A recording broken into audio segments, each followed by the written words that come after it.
Morning, gamer. It is Friday, November 20th, 2020. Thanks for being with us. 11/20/2020. That's a lot of 20s. Holy cow. He's Sean. I'm Ryan. Thanks for being with us wherever you may be, as we will be with you for 3 hours this morning. Facebook Gaming, Twitch, YouTube, and Gaming Morning Show.tv.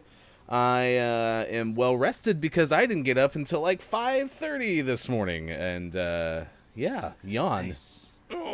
Nice. Yeah, really feeling good. You know, well rested probably means I was overtired. That's kind of what I'm thinking at this point. How'd you sleep?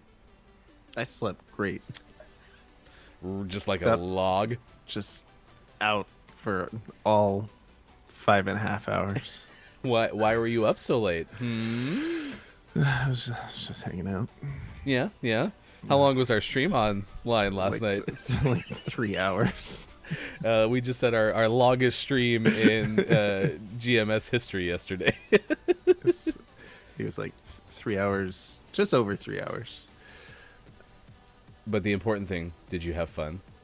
Yeah, I had a good time. We got roughly halfway through the campaign last night for Call of Duty Black Ops Cold War. And probably a little bit more than halfway. I went halfway in terms of like the actual number of missions when I just pulled up IGN's walkthrough. But it seems like maybe some of those in the second half are just like brief, like mission briefings and cutscenes and stuff like that. So it seems like I might only have, a couple hours left. So if you missed it, you can watch GMS After Dark. Did you? And you missed it. There's crickets all night long. Did you coffee up or anything last night? Like, did you caffeinate? No, I had an energy drink of Bang around dinner time because I was expecting to stay up and play. So I was prepared. Man, I'm pretty impressed. I don't know how you do that, because when I'm tired late at night, especially if I'm hanging out by myself playing a story mode, because there's still cutscenes and stuff, right, where you're not doing anything. Yeah. I don't know if I would have made it without some sort of caffeinated enthusiasm. No, I was just slowly descending into madness of talking to myself. That keeps you going, I watched for probably about 15 minutes at one point just to see how it was going. And it all started, you told me you were going to get on and do the GMS After Dark, and I forgot. And so I'm scrolling through my feed as I'm going to bed, and I'm like, why is our channel live? And then I remembered, oh yeah, he's playing Kabakwa. So I watched for a little bit and saw some like grenades or something get dropped through a skylight or something, and then people started to run, and then you shot at Snake or something like that. I can't remember what his name was, but that sounds about right. It's a great integration that they brought the Metal Gear Solid guy into Call of Duty. I mean, just what a major collab, and you heard it here first on Gaming Morning Show. I came up with a what I think is a brilliant, hilarious idea, but I can't. I used it last night, so now I have to come up with another one. There was no one there in chat, which is fine because that's not why I was doing it. It was fun, and it's there for VOD for people to watch.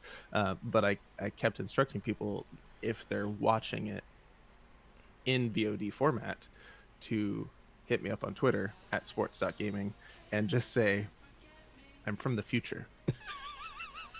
Because either someone will watch it in the next couple of days and send it, and I'll think it's funny because it's like, hey, they were watching the VOD, or someone will randomly watch it in like 6 years, and then I'll just get this tweet that just says I'm from the future, and I'll be so confused. But that actually will be hilarious. That's a very smart idea. You should do that for every single GMS After Dark that we do. I'm from the future, or something great like, Sean, don't go in that door, something like that. A big warning. The good news is you and I are well rested and by no means experienced the nightmare that many are having in the video game realm in terms of wanting to play their new video game console. We'll have that story for you here in just a second. We got this day in gaming history and birthdays to celebrate later in this hour.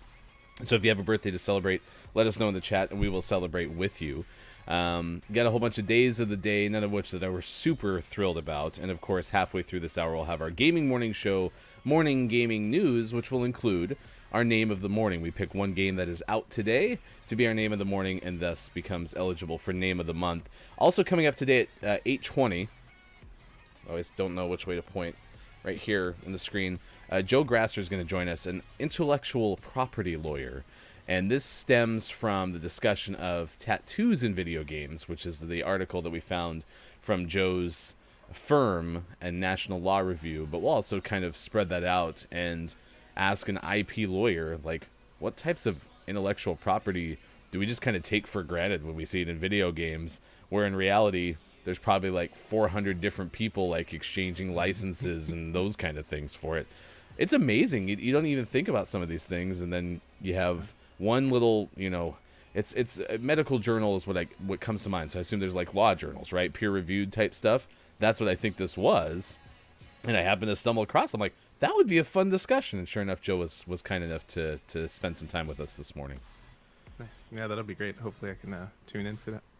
Culty is here. Good morning. It's neat to see you back. I was telling Sean that you popped in Monday, I want to say, maybe Friday, and I was playing Apex, and you said something like, "This isn't COD Bakwa," and then I haven't seen you since. So I was worried that I scared you away, but I'm happy to see you. We are going to play Call of Duty Black Ops Cold War this morning. So where do you rank it, the campaign, as you played it last night for GMS After Dark? Are we like, it's just as good as ever, or I still waiting for something? Kind of where you at? No, it's fun. I think it's more Call of Duty campaign. It's the story. So, and I talk about this on stream. So if you watch the VOD, you'll get more of this.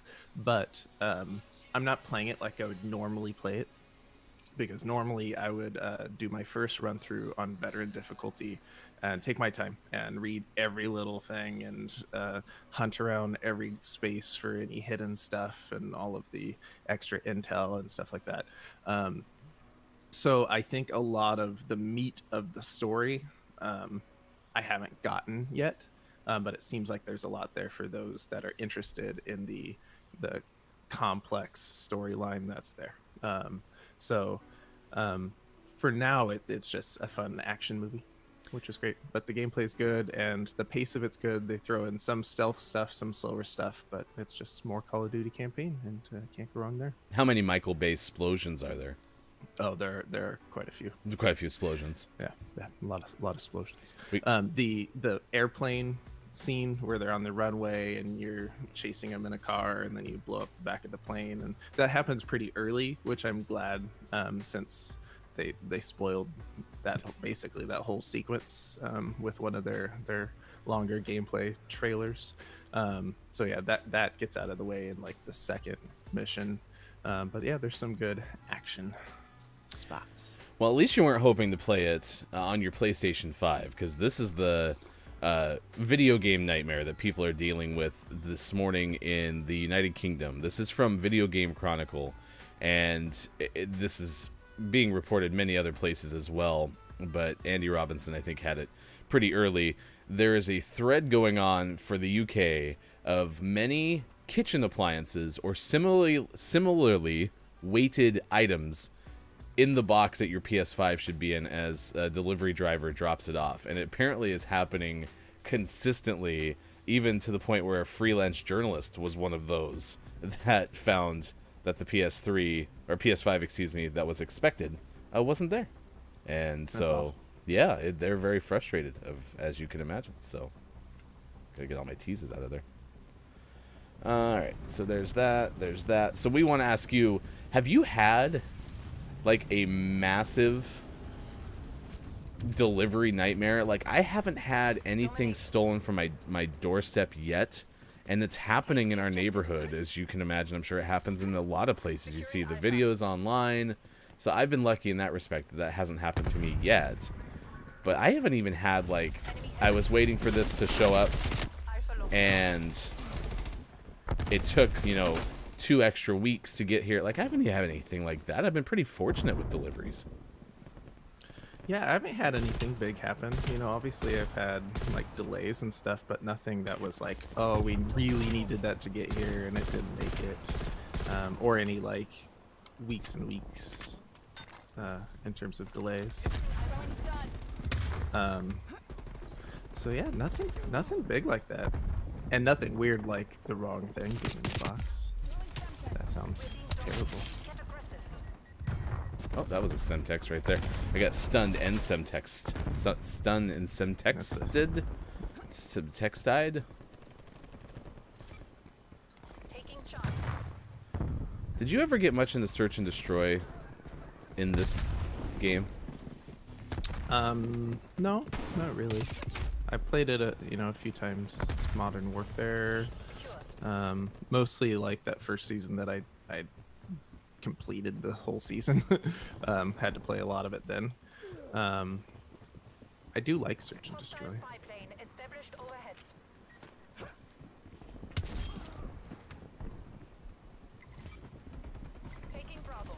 There's someone above me. I'm gonna get shot. And reload. I just stunned myself? Don't do that.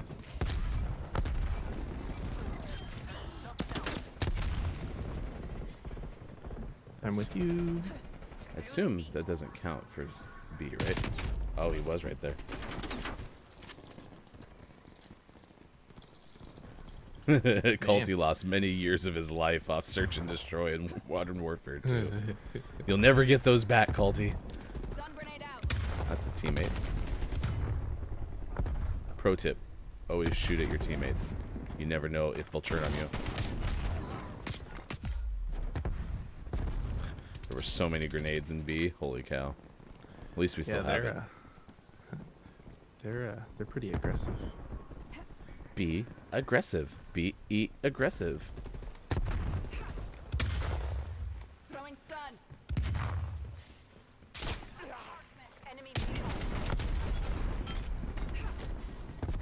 I will say this. I think the grenade throwing, other than everybody being able to hurl them as well as Randy Johnson as a left-handed pitcher, I actually think the grenades are a little more realistic in this game for some reason. Yeah, they're pretty good. They seem to explode in a more realistic way. I mean, and clearly I don't have any idea, what an actual grenade is supposed to look like. But, Oh, my shotgun and I are defending this real good. Yeah, I watched people play Search and Destroy yesterday on stream, and I think it'd be fun if we had a team of 4 to do it. Yeah. It feels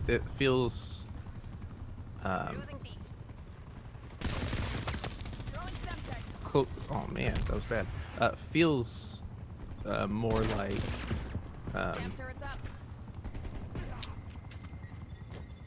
Counter-Strike.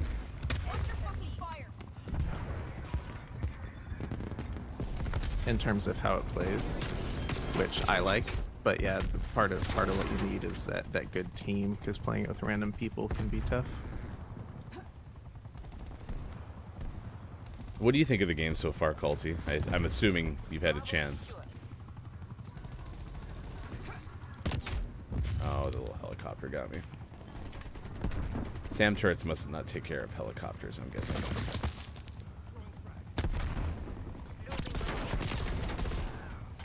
Saved your life. Look at the language in this game. Yeah, there was some bad language in the campaign, and I was like, they didn't get the memo that we're trying to keep this family friendly. Although I wasn't nearly as family friendly for that last night as I am here. Uh-oh. Thank you. You saved my life again. Oh no, to my line. No. I didn't melee on time. I gotta get beat back. Okay, get my right-hand man back. And there's a sniper or something somewhere. Losing C. Securing B.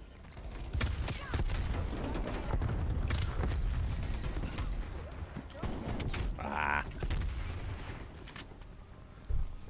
Are you No. I got stuck on the ladder. Oh, it's only halftime. Alright. I believe in us.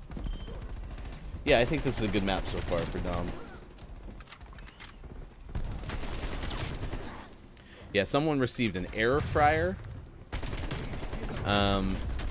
instead of their PS5. Somebody received a Nerf gun instead of their PS5. It's almost the same. Which, you know, that's the one that kind of baffled me the most. And you've seen the Amazon memes where it's like, what size box should I have for this shipment? And then it's like the right size box, and they're like, nah. And then they throw in, you know, in the box that's big enough for dog food for your, you know, video game or whatever. I'm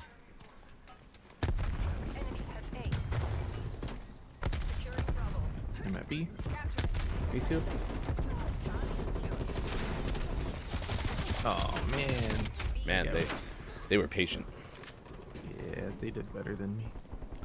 Well, I saw you had that angle. I was like, oh, we're in good shape. He's got it. He didn't have it. Apparently, you can't jump over this. Sorry to get in man. the way. That's all good.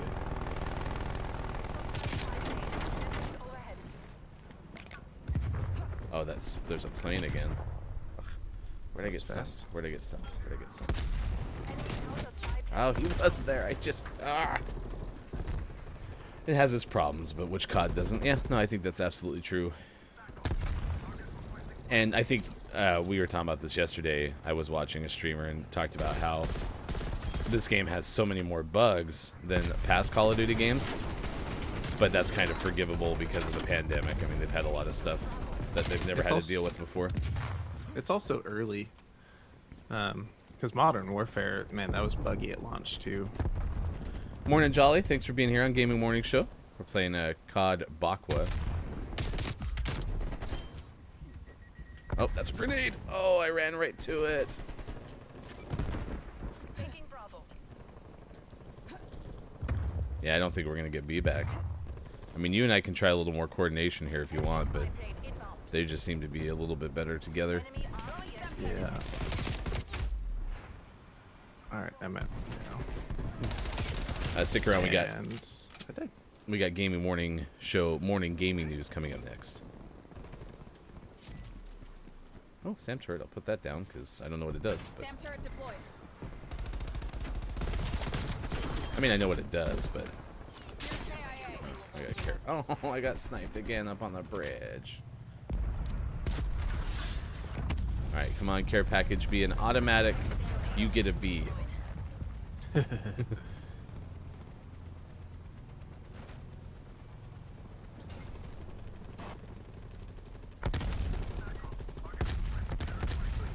TACCOM, give me a spy plane.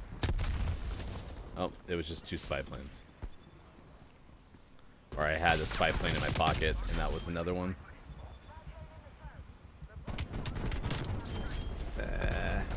Gotta get that. Alright, I'm gonna take care of that sniper. I can't. See Can up, handle on, it? see up on the bridge still? Yeah. Stun grenade out. Enemy home strike. Enemy spy Yeah, plane yeah, inbound. Colty. It's the same. Every time a game comes out, especially a Modern Warfare, or especially a Call of Duty game, it's the same thing. It comes out and they're like, "Why'd they even put this out? Why not give the other game more time?"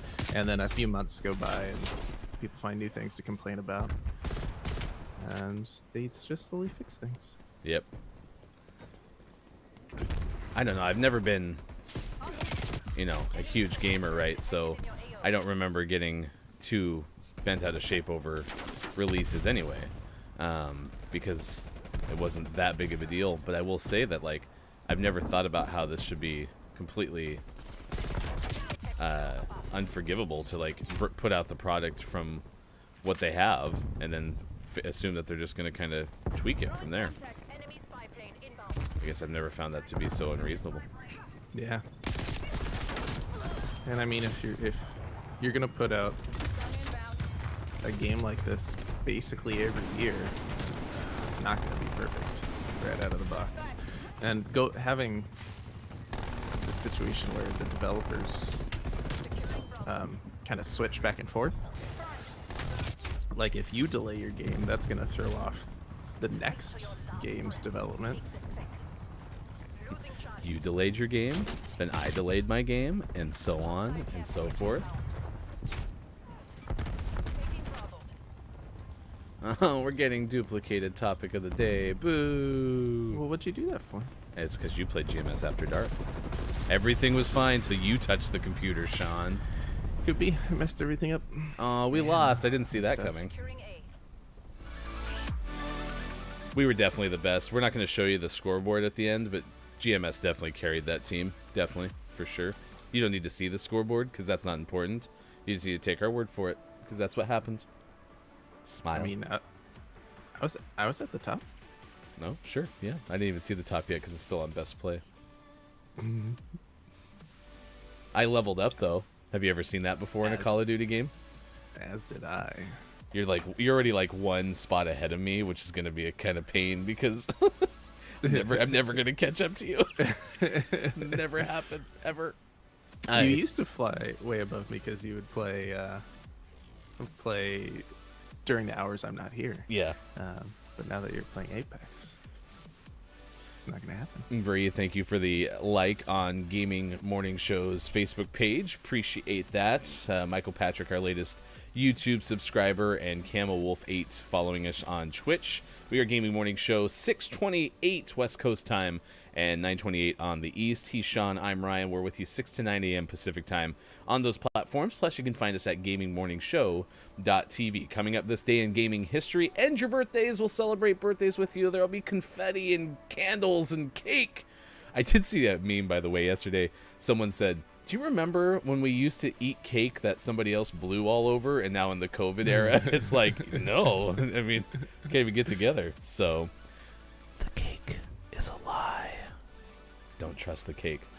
Hey, look, it's Mike O. Oh, the flashy little things have been there. I promise you. I think. I don't know.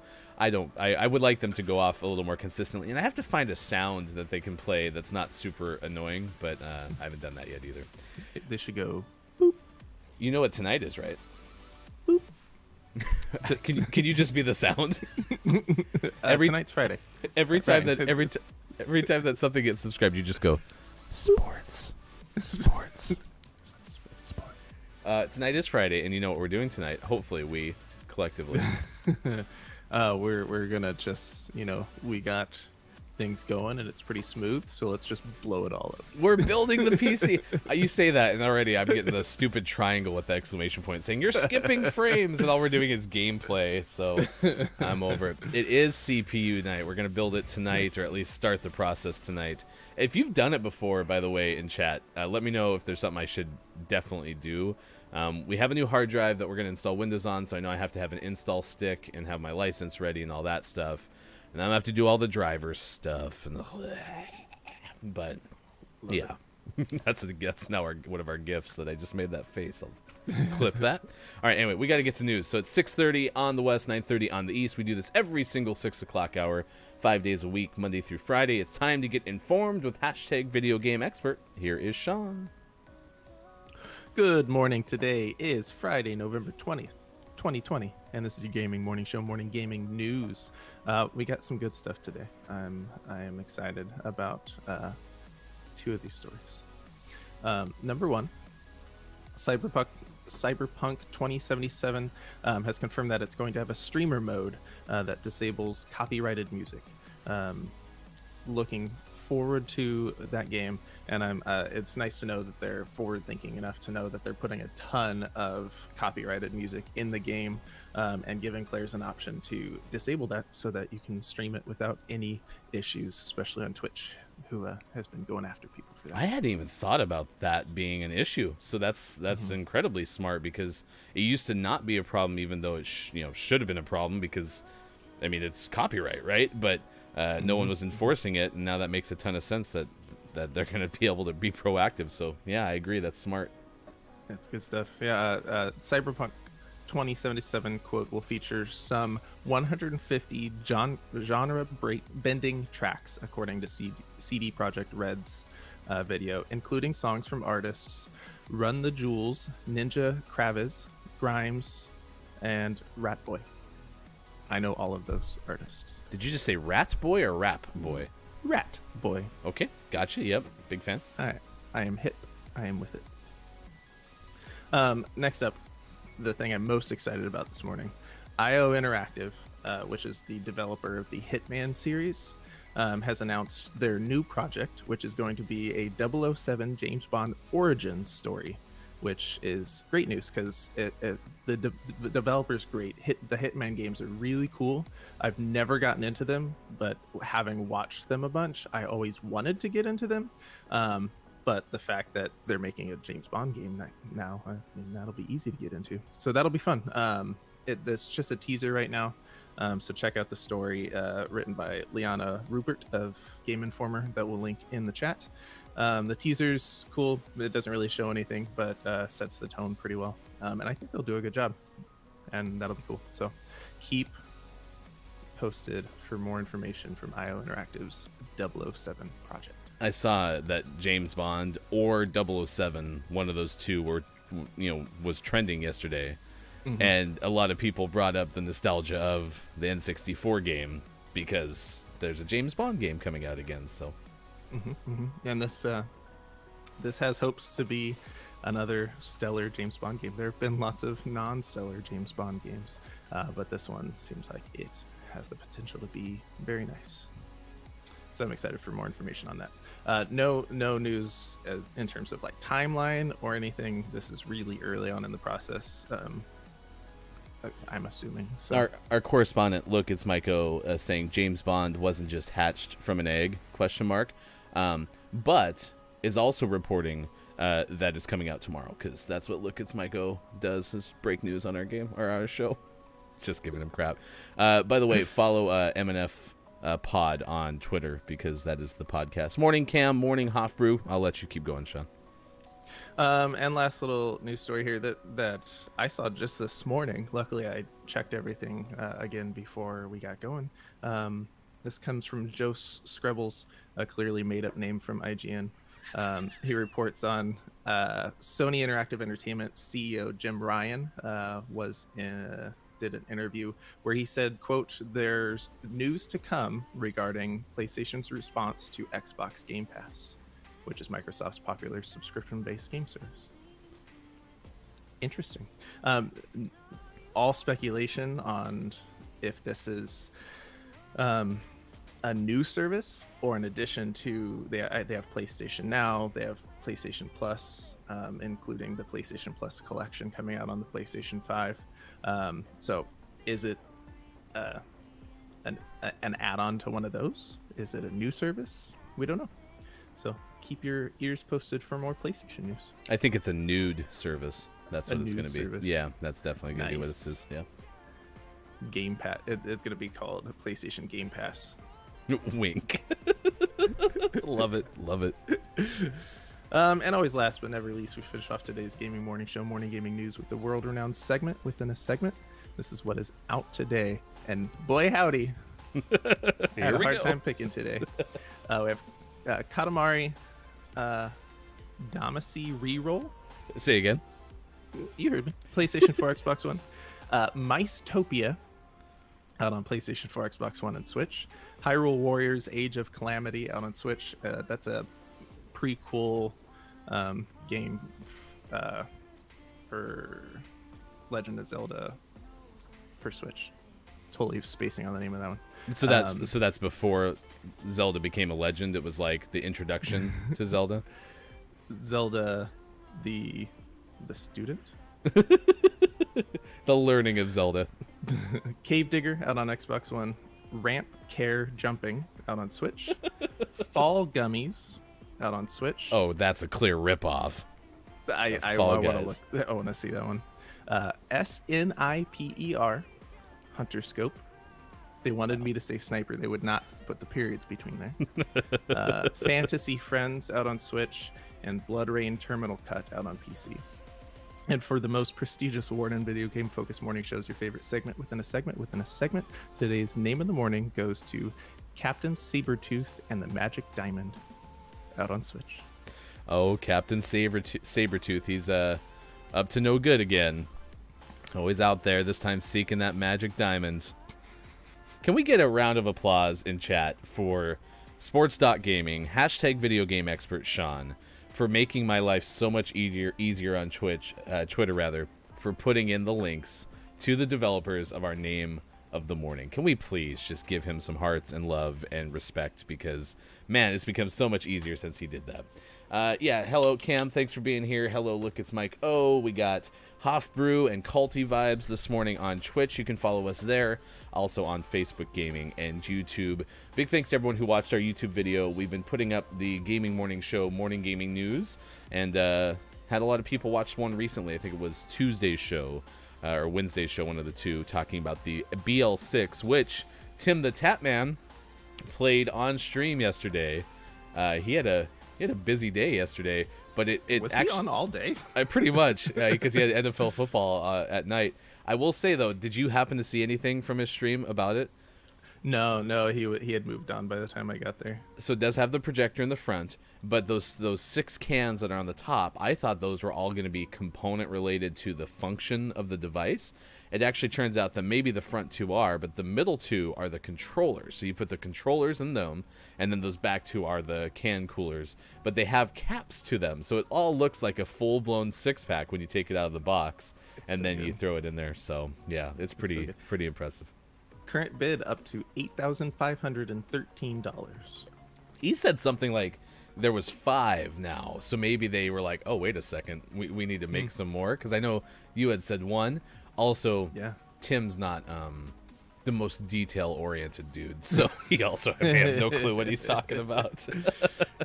Yeah, to my knowledge, it's still just 1. I haven't heard anything contrary to that.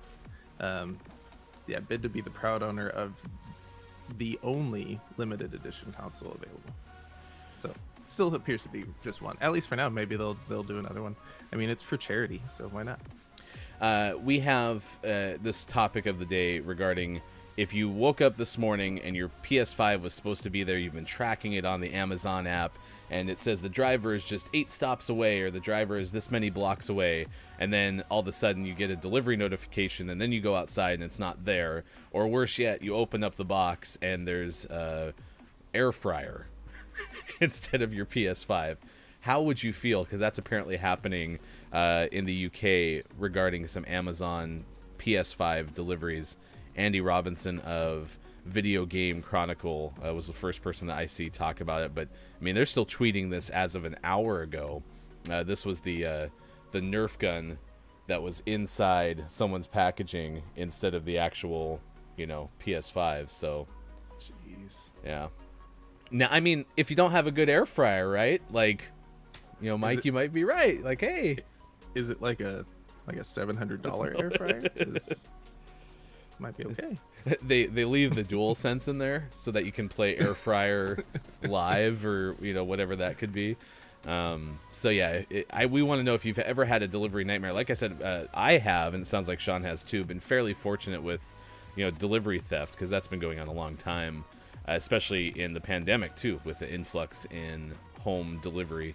Today is Name Your PC Day, Universal Children's Day, Peanut Butter Fudge Day, Alex. and Absurdity Day. You It named looks it. like an Alex. See, that logic reminds me of my wife trying to tell me her car looks a certain way, and that's why you named the car the way. So, Maiko used to be a FedEx delivery driver. How'd that go? Dirty bomb. We're playing Dirty Bomb, by the way. In other news, I don't know what this game mode is. So, Net call. The dirty bombs have come online. oh, right. You're supposed to find the bomb and then put it in one of the deposits. So, are you out? Sure. Yeah. Are you're orange? Oh, I thought you were purple. Okay, yeah. So I'm going toward C. Copy. Okay, it does auto deploy still, so that's a win. Yeah, I listen. Respect for all the delivery drivers out there, because I can't imagine that that's an easy job right now. So I assume we run around looking for the dirty bomb. Well, I've gotten distracted. What'd you find? Oh yeah, I got a motorcycle. Ooh, let me hop on. Oh, you went too fast. Oh, I have to hold it apparently. Okay, I'm your passenger. Take that. I'm stuck. Oh boy. All right, I'm bleeding out.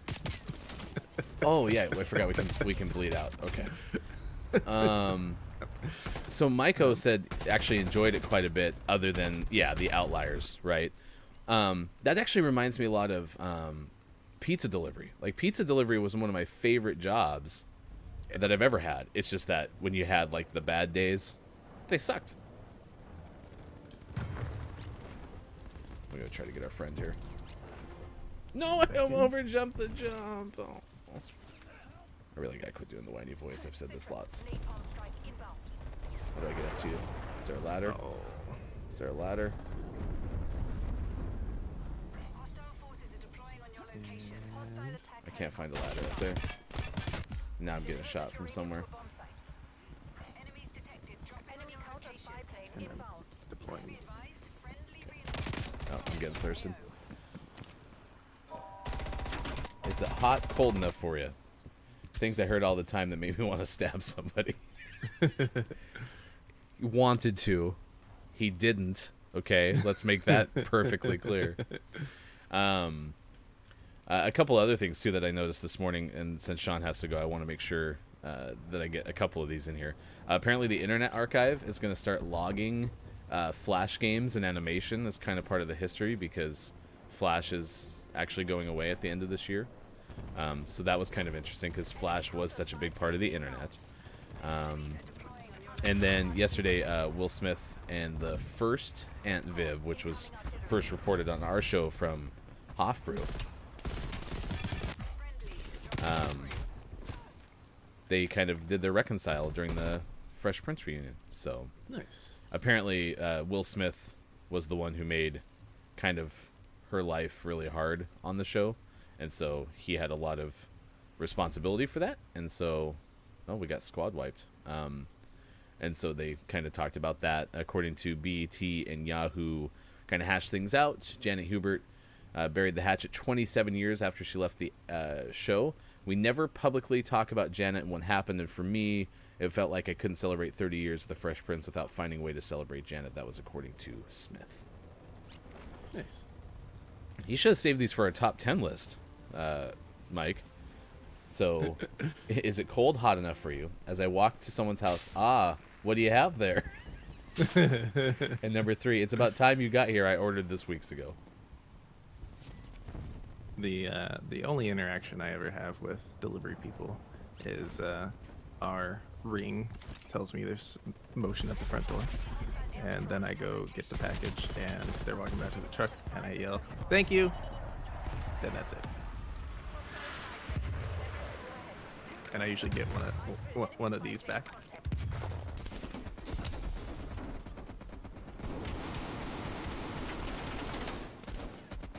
Oh, there's so many people in here.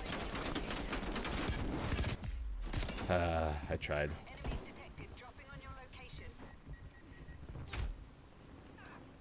I think this game mode might require a little bit too much concentration for this morning. Yeah, I agree. Well, we're almost to sports and whatnot, so do you want to just land at like A and drive a motorcycle around? Yeah. I love sports and whatnot. That's gonna be. Did I say sports and whatnot? Yeah. That's not what it is, though. It's this day in It's not, gaming but history. I still like sports and whatnot. Oh my gosh! All right, I'm gonna head toward A. Where's A? Where's A? Where's A? There's C. How do I pull up my map? Okay, I'm going over here. Is there no A? That's what I quickly. Oh yeah, A and B are gone. Oh, gotcha. We have to do the bomb thing. All right, I'm gonna land on this motorcycle. In other news, I assume this is a motorcycle. Yep, it's a motorcycle. All right, I'm on. That's a tree. Oh, okay. Joystick. Reloading. Whee! We did it. I think our teammates are still trying. No, we got this. You gotta go shoot some people. Now. Here's a big jump. Yeah, get some air. Nailed it. Why aren't you shooting anybody? Come on. There are no people. Ah, there's people. That hurts. The shots hurt.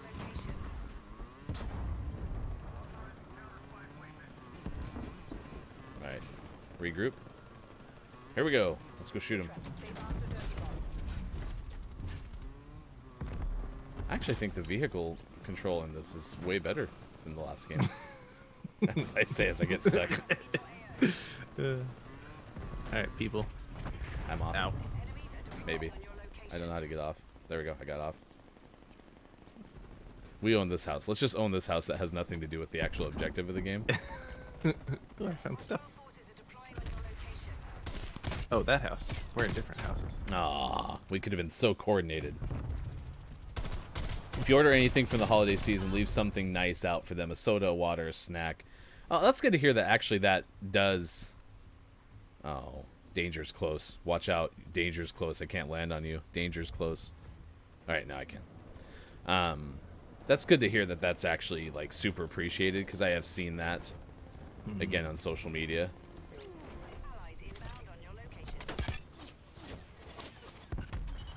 Oh, you're in combat. You could call it that. I call it I'm just getting shot from rando places. I'm gonna thirst this guy. Ah. Yeah, I don't like this game mode. Did you see Mike go? He goes, why is everyone a lefty in this game? I've said that. It's gotten so... It's hard to get used to. Everybody can pitch for the Mariners in this game. Like, oh, all bombs detonated. I think we lose. Yeah, I said the same thing. I'm amazed by how many good left-handed arms we have in this game.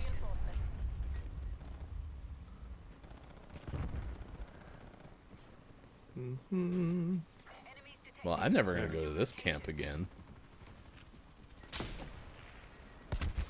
Alright, so, oh, I see. Dirty bomb's active in 15 seconds. I'm just floating. I mean, if things are gonna explode, I'm gonna stay up here. There's this guy. Yay, I got an elimination. That might be my first one in this game mode. You did it. We did it. Hooray. Cam, Hofbrew, what are y'all up to today? Anything important? Anything fun? Culty, you working? You got the weekend off? What's good? Mentioned we're building a computer hopefully tonight. Hopefully we'll have a show Monday. We'll have a show. We'll be live from Studio B. We'll be on our phones. Oh,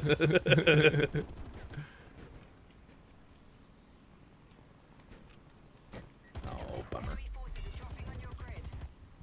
Alright, I finally landed on the ground. You have been exposed to radiation. I don't want to be exposed to radiation. Radioactive contamination in this area is Do we turn into zombies now? Is that how this works? Counter spy plane established above. Enemy air patrol inbound. Air patrol, go, go, go, go. Radiation levels are Oh, my radiation levels are very high. It's okay. We'll be okay. Are we? We gonna be okay? Just stood in front of our... Ah, he brought me back. Stood in front of our teammate holding a grenade till it exploded. And then he brought me back. It was very nice of him. Well, I got this guy at the very end. And I'm putting up a sentry turret. So does this mode end? Because all of them are back now. I don't know. I have a lot of radiation. I can't think clearly. Work than not traveling to not my siblings for not early Thanksgiving. Yeah, I saw that Robbie Cano got PED'd, so. Yeah, I don't know what's happening. It's weird. Alright, gaming morning show. You just got ditched, so sucker. It's 6:50. We got stuff to do. 6:51. For sure too. To be exact, he's Sean, I'm Ryan. Gaming Morning Show continues. It is time for birthdays this day in gaming history. If you have a birthday to celebrate with any of your not siblings that you're definitely not going to see for Thanksgiving, you can always let us know in the chat. It is Friday, 11/20/2020. It's a lot of 20s. There's not going to be a 2020/2020 because unless they add like 8 months, God, we can't do any more months of 2020. That'll be something that's proposed and then implemented before the end of the year. Yikes. Big yikes. Also, be kind to your FedEx drivers. That is the lesson that we've learned from our friend look, it's Maiko. He's Sean. I'm Ryan. We're on Facebook Gaming, Twitch, YouTube, and at gamingmorningshow.tv. If you haven't already, subscribing to our YouTube has been super appreciated, because that's going to get us to the 100 followers that we need in order to get a custom URL, and I don't have to tell you just to search for us on YouTube as opposed to actually finding us on our actual page. And go watch the VOD of my first 3 hours of the campaign that I did last night. And if you watch it and want to watch the end of the game, let me know when works well, and I'll hop on and we'll finish it all together. Did you know that 2/22/22 is going to happen on a Tuesday? Nice. Nice. Day of the week expert. Perfect, Joe Walsh is 73 today. The singer, want to say Rocky Mountain High was a big Joe Walsh song. Bo Derek, the actress, 64 today, was also in 2 of the Sharknado films, according to Cleveland.com. Sean Young is 61 today. Joel McHale turns 49 today. Ming-Na Wen turns 57, was the voice of Mulan in the Disney animated film. Did you see the new Mulan, or did you not spend the money to see it yet? No, I haven't seen it yet. Okay. That one is free for Disney Plus sometime in December, right? I believe so. Yeah, I believe so too. That's when I'm going to watch it. Dierks Bentley, the singer, 45 today, originally from Phoenix. Gina Lee Ortiz turns 34 today in Station 19 in Grey's Anatomy. I had such a crush on this other birthday person today. Dominic Dawes, who was a 3-time Olympic gymnast. When she was competing for the U.S. national team, I think I had a thing for gymnasts as a kid, but Dominique really stood out to me, and so, yeah, big fan of hers. Gold medalist, won a couple bronze as well, and she held more national titles than any other gymnast, male or female, at one point in her career. Future turns 37, the rapper, and Demetrius Shipp Jr. is 32 today.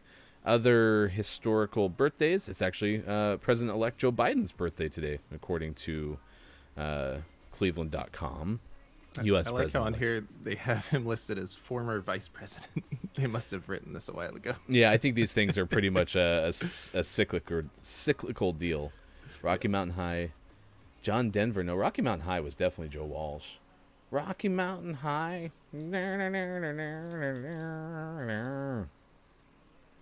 What about UPS? Oh, yeah. No, you can leave treats for all your delivery drivers. You can even leave them for the Amazon drivers that drive their own Amazon vans. So, yeah.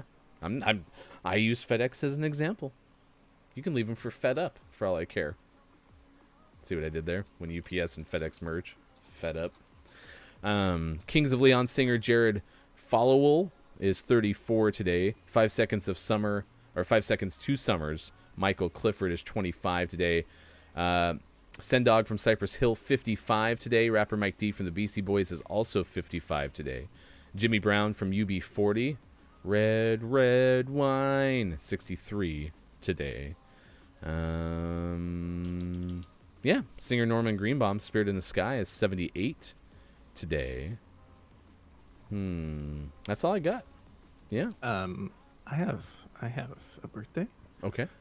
Tomorrow is my mom's birthday.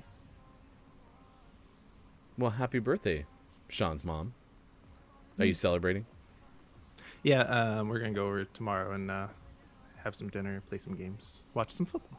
USC plays the late game tomorrow, so we'll watch some at least the first half of the game before we have to ship the kids off to bed. Hofbrew is right. I'm thinking of Rocky Mountain Way. Yeah, Rocky Mountain Way, better than the way we had. Rocky Mountain High is Rocky Mountain High, Colorado. See, Culty's with me on the vibes. Gosh, what was the name of the smallest gymnast on that team? Dominique Monchow. She was also one of my faves. This is probably mid-90s. Let's see. Let's look up 1996 gymnastics team. Not to mention that they were also incredibly good at gymnastics. Yep. Yeah. So Amanda Borden, Amy Chow, Dominique Dawes, Shannon Miller, and Dominique Makanu. I can't remember. They had two Dominiques? Yeah, they did. Yeah, you have to help me with the phonetic pronunciation, but happy birthday, Sean's mom. Yeah, it's Moceanu. So, but yeah, that team brought home a ton of hardware. Yeah. Wait, wasn't Kerry Strug on that team? Yeah. J.C. Phelps was on that team. Yeah, they had a really good Olympics. Moceanu, thank you very much. Yeah, 1996 team. This is the one that competed in Atlanta. Clinched the team. Oh, so they won the team gold medal. That was why that was such a big year, outscoring Russia and Romania. So, yeah. I'll even post this link in the chat. This is from usagym.org. Where are they now? And I don't know how old this is. I think it's like from 2011. But if you wanted to know where the 96 Olympic gymnastics team is, there you go. Let's see. This day in gaming history, and then I'll let you run. 2003, Microsoft dropped the price of the Xbox in Japan. Went down to about $155 US. And then 2005, Microsoft hosted a 30-hour, 0-hour launch party in California. 500 Xbox 360s were available for the over 2,000 invited fans. That seems like a bad idea.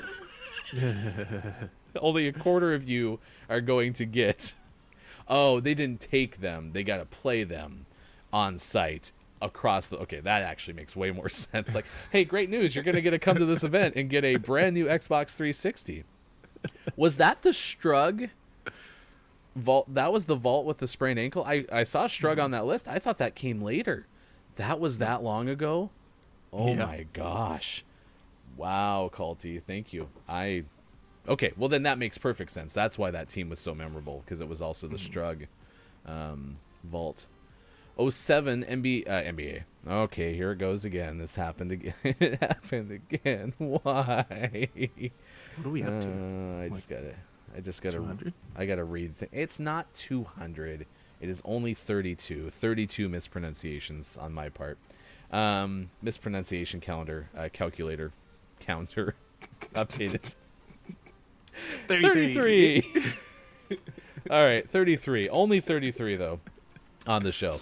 Nintendo unveiled two special editions of its DS handheld game in 07. One version colored gold, and the other came with an the one that was gold came with an adventure game called The Legend of Zelda Phantom Hourglass.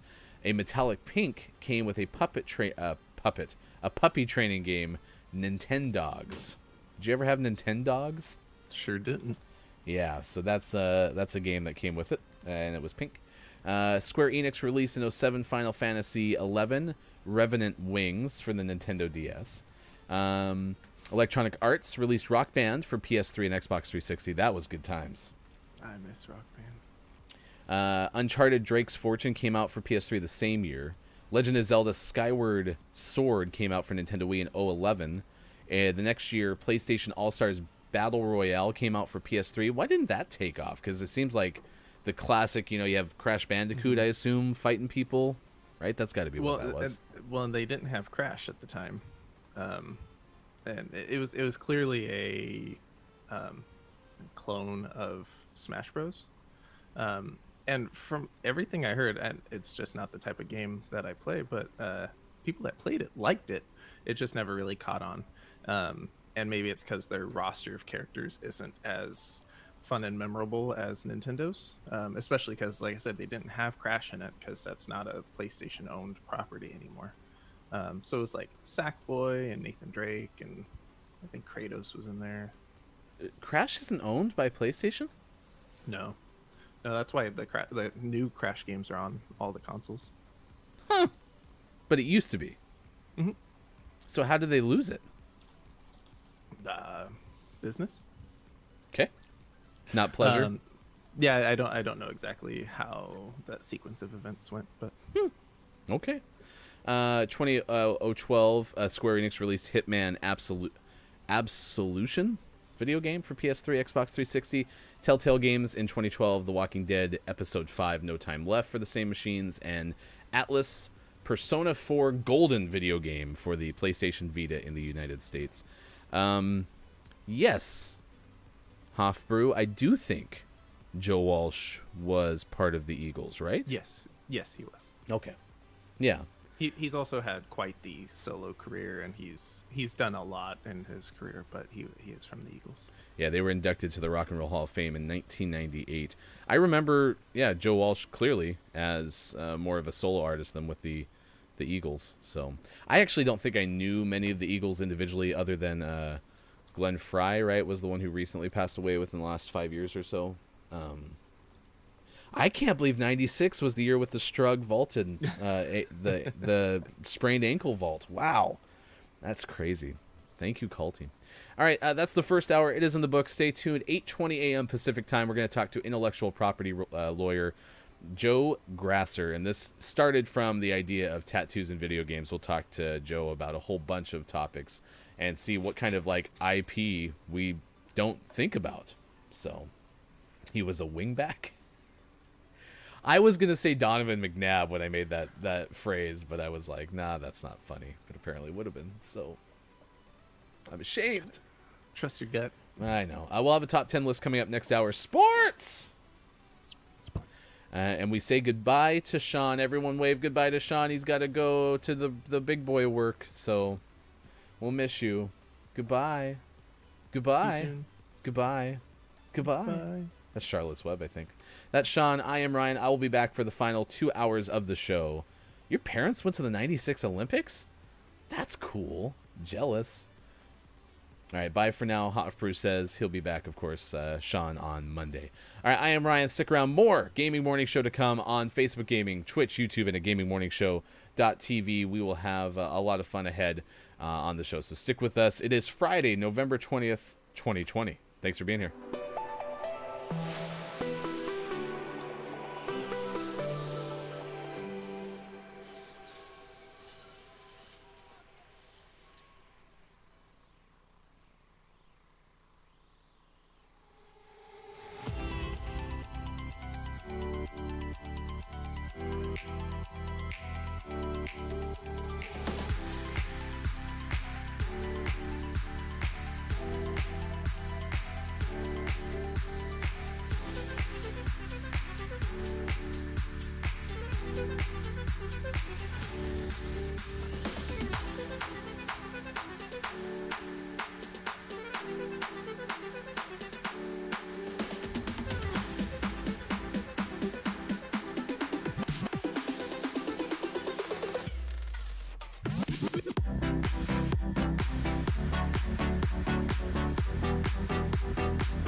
Morning, gamer. It is Friday, November 20th, 2020. Thanks for being with us. Gaming Morning Show continues 2 more hours with you on this Friday. I am Ryan. Sean had the jet. Thanks for everyone watching us on Facebook Gaming, Twitch, YouTube, and at gamingmorningshow.tv. Want to give a big shout out to our friend on Twitch. It's Carol.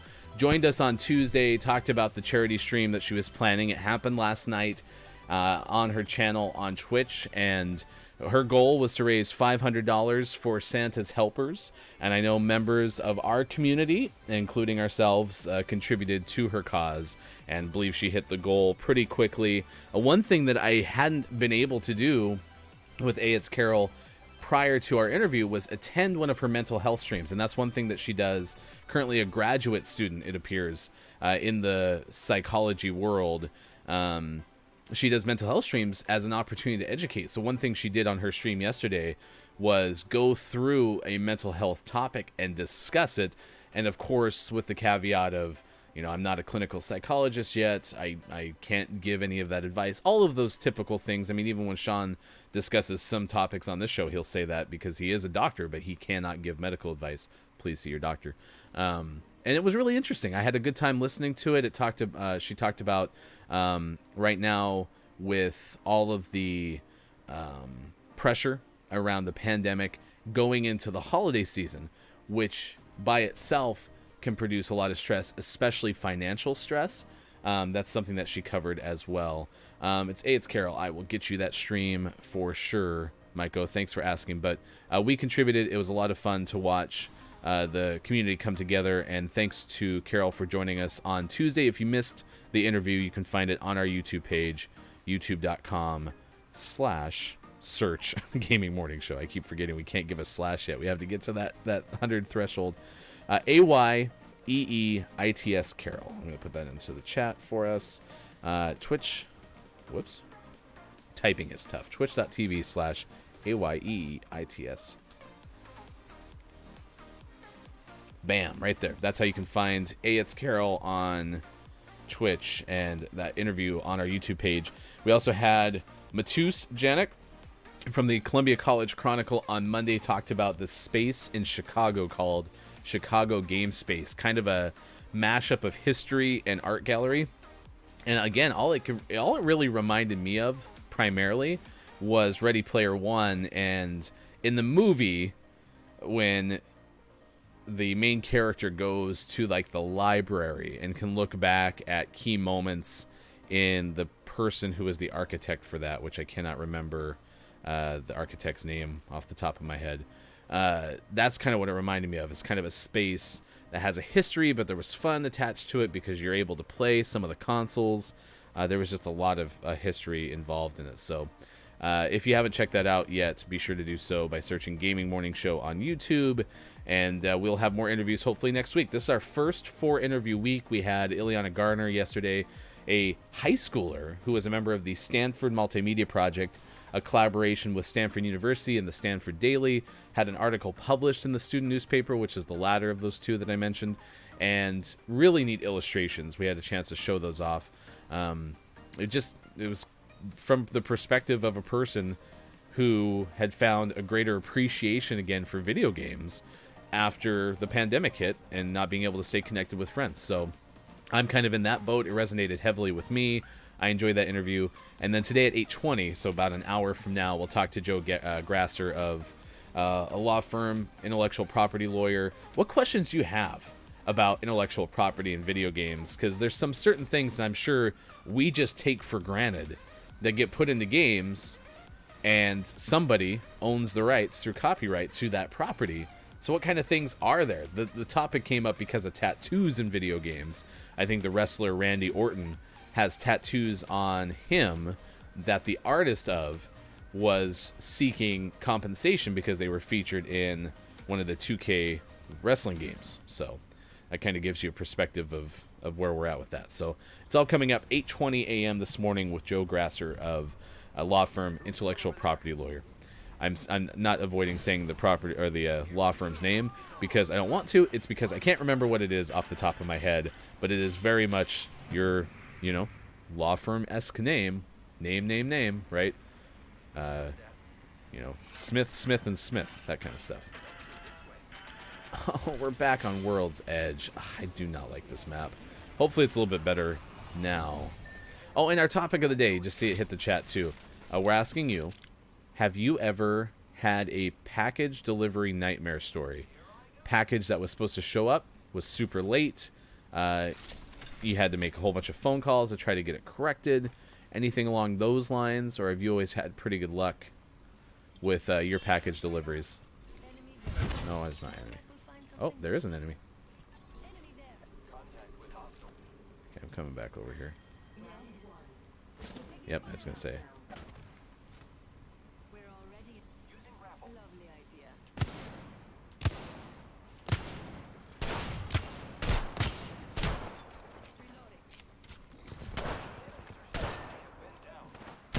Ah, I couldn't get him. There's going to be someone over here, right here. Yep. I had a wingman and a sentinel. That is like a nightmare loadout for me, who's such a bad shot. Especially from those first couple that I threw at that sentinel, or that revenant.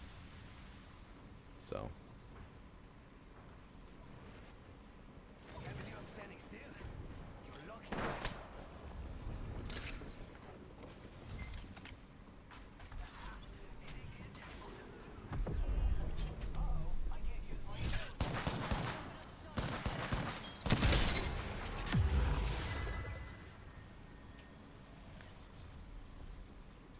Oh no.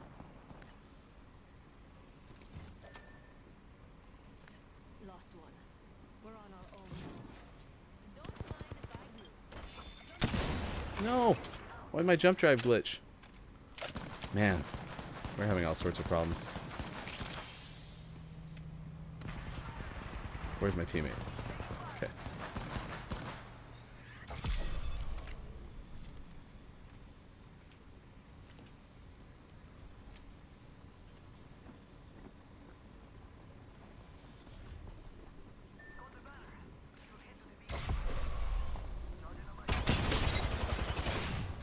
Oh, I missed the second shot. I couldn't get out of there. Yeah, I couldn't get out of there. I got stuck on the wall. I'm so bad. Yeah, so that was fun to talk to It's Carol, and it's right. I deserved to die there. That was bad.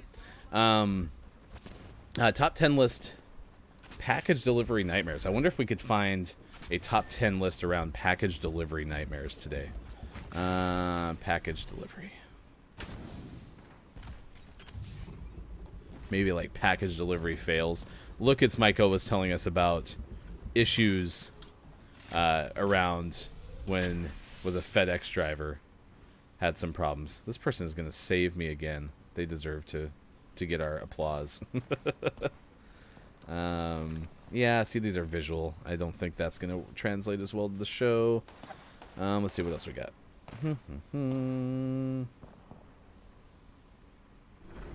Yeah, these would actually be hilarious if I had a computer that we could go through the website with, but otherwise you're just going to get constant freezing. It's going to be a bummer.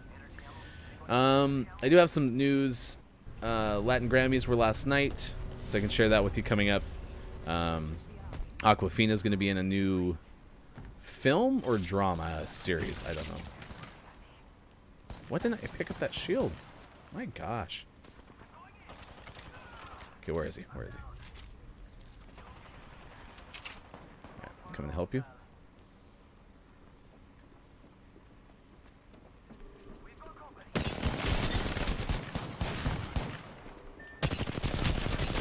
I tried to get rid of him. Didn't work. It is 7:19. West Coast Time Gaming Morning Show continues on Friday, November 20th, 2020. That Octane worked real hard to try to get me out of that jam, and then I couldn't fly away. Aquafina is going to join the drama Swan Song. This according to Dave McNary of Variety. Marisala Ali and Naomi Harris. It's a drama film Swan Song. It's going to be for Apple Plus. This is described as a genre-bending drama set in the near future. It's going to explore the lengths that someone will go, what will sacrifice to make people that they love have a happier life. Kate is the character Aquafina will play, close friend and confidant to that of Ollie's Cameron, and Harris going to play Poppy, Cameron's wife and true soulmate. Swan Song directed and written by Benjamin Cleary. Apple Studios producing it, and Adam Schulman and Jacob Perlin will produce on behalf. So that's coming up soon down the road. Yeah, I remember the best advice I ever got in the retail world, especially when I got into retail management, was if you ever get an irate customer, and I don't think this would work in package delivery for what it's worth, if you ever get a truly, absolutely irate customer, run out there, look him square in the eye and say, I'm on it, or I got this, or something along those lines, because common procedure, at least I worked in retail wireless phone sales, common procedure always had to do with just being like, there's nothing we can do, I'm so sorry. And apparently by saying I got this, it helped diffuse the situation right off the bat, and go from there. Yeah, I'll probably tweet this out and share it with y'all, and then we can look through it together as much as anyone can on stream, because yeah, there's some descriptions in here that I can share, so I'll do that. Coming up, we'll have our top 10 list, which will be part of 20 hilarious home delivery fails. A dude told me once that I was his favorite drug dealer when I made a delivery of coffee. I mean, caffeine, right? By definition, right? It's a drug. It's a stimulant. I think that the hard part about retail and anything that you do that's a very similar thing every single day, but that has different variables, meaning you're working with different customers every single day. The customers clearly don't know what your experience was like the day before with other customers, but clearly in like cell phone sales, the premise is always the same. I'm either helping somebody fix a problem, get a new phone, or get a new service, something along those lines. And package delivery, it's like the same thing. You're always delivering a package. You're always helping somebody get something that they don't have. Alright, where you at, bud? See you there. Where's our other guy? He's downstairs. Okay.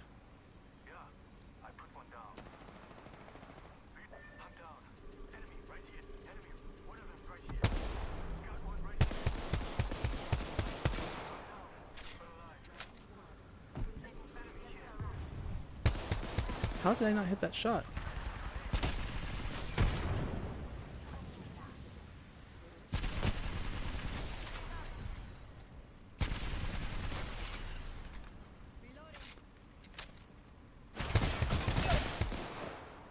Enemy down. I looted our teammate's banner.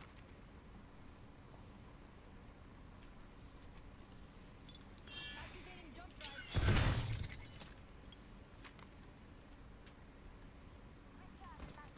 I'm gonna revive him really quick.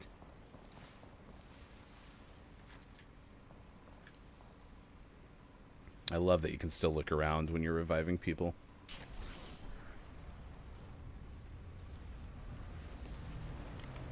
I have a shield. Oh.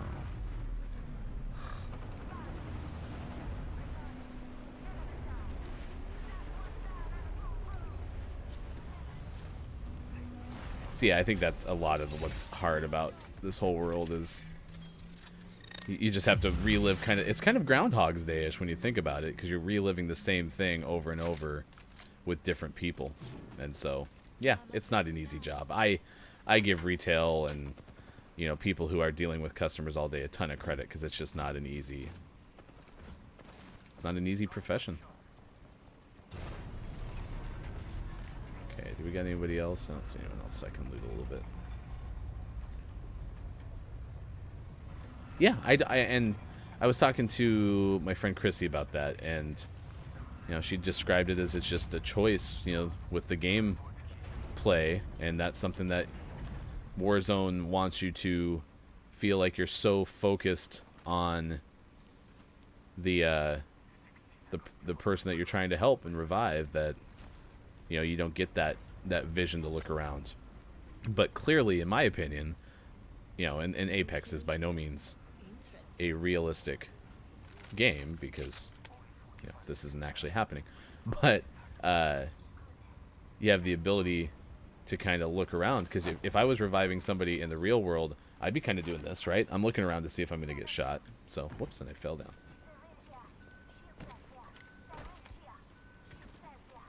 Okay, I think there's a syringe there and a shield cell there.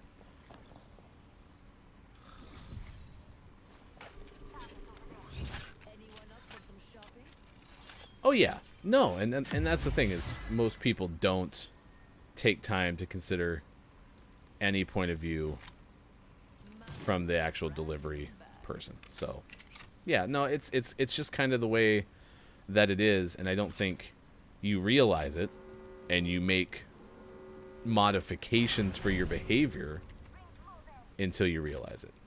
If that makes sense. Like, once you've worked in retail, you're more apt, I suspect, to be like, you know what?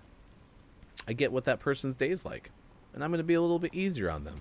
So, especially when, like, holidays, or, we had to do iPhone launches back when I worked where I did. And so those were always days where we're working, 15 hours plus all the preparation up to launch day. And it's not easy. So.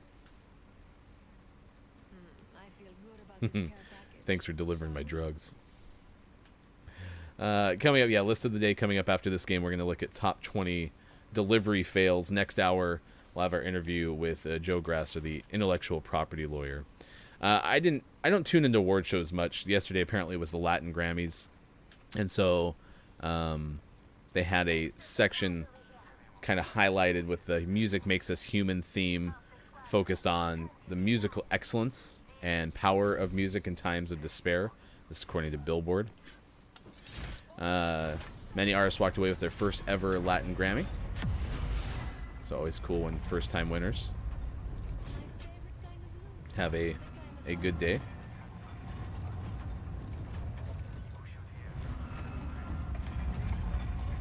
Alright, well, what's our plan? We got to get to a ring. We got some stuff to do. I just don't like this map. There's too many tunnels. I think it's partially now that I also really just like the Olympus map, the new one that came out. So, yeah. I also didn't like that. When I first started working in wireless phones, we were able to take time off during the holiday season to a degree. One of the busiest times in retail consumer product sales, like a wireless phone, is the returns after holiday. So everyone gets their holiday presents, and then it's not exactly what they wanted, so they come to the store to try to return them.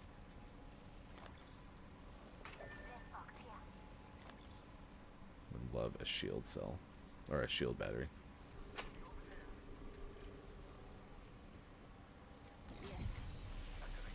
Oh, he's gonna fry him.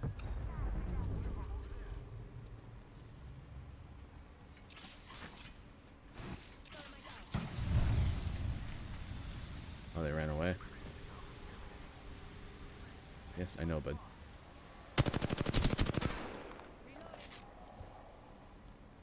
I hope that we also know where the other bad people are, because I feel like I'm running on a wild goose chase right now.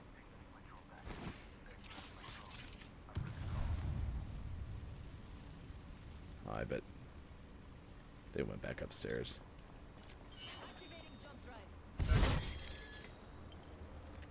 We're not in a good spot here. Probably. My son still sings Despacito, but does not know what he's singing.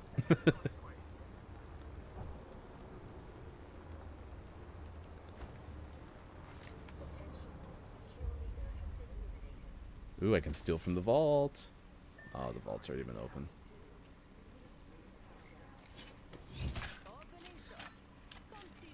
I want to say I just saw something go over there. Lots of ground means lots of Yeah, there we go.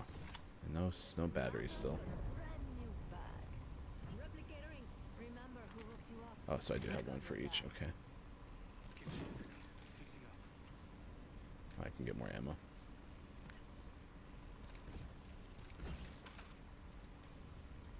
Anything else left in here? I probably could have walked in there and gotten those. It is interesting though, like my kids are 9 and 5, and just the random music that they hear that I have no clue exists until they bring it to me. It's great. Why is my lifeline hanging out in the storm? I'm coming for you. I guess Crypto can get the banner. All right.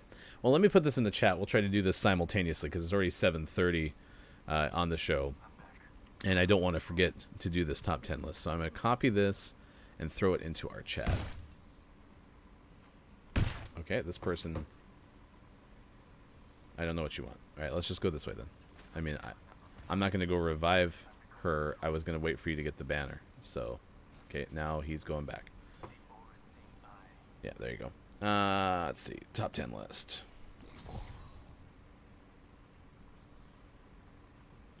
Okay. So these are some hilarious home delivery fails. And these are going to give some PTSD to our friend Look It's Myco. Customer's always right. Front door, please put under doormat. And then somebody put a really vertically oriented box underneath the doormat. I don't understand why on earth we were waiting for this person. Let me go find a respawn beacon then. Let's go. Have over here. Is there a respawn? I bet we'll find something good here.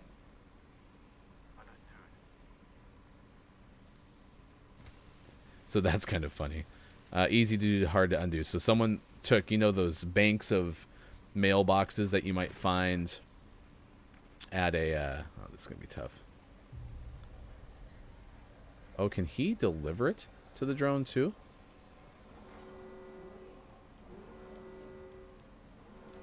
We're all outside the ring, and a wall of death is coming our way. I hope this isn't the third ring, because... Oh, ring 2. Okay.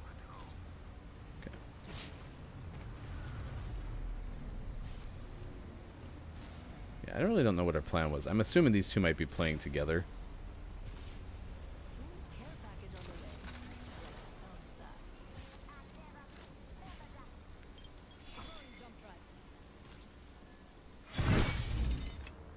Hold on, I need to heal. Okay, I do have 2 medkits. Good. So yeah, just imagine one of those banks of mailboxes that have the very square-shaped tunnels for mail, and the person just shoved the package into it, and there's no chance of getting it out. Many delivery people are worried about getting robbed, so they put the packages up above like the eaves of a balcony. That's pretty funny.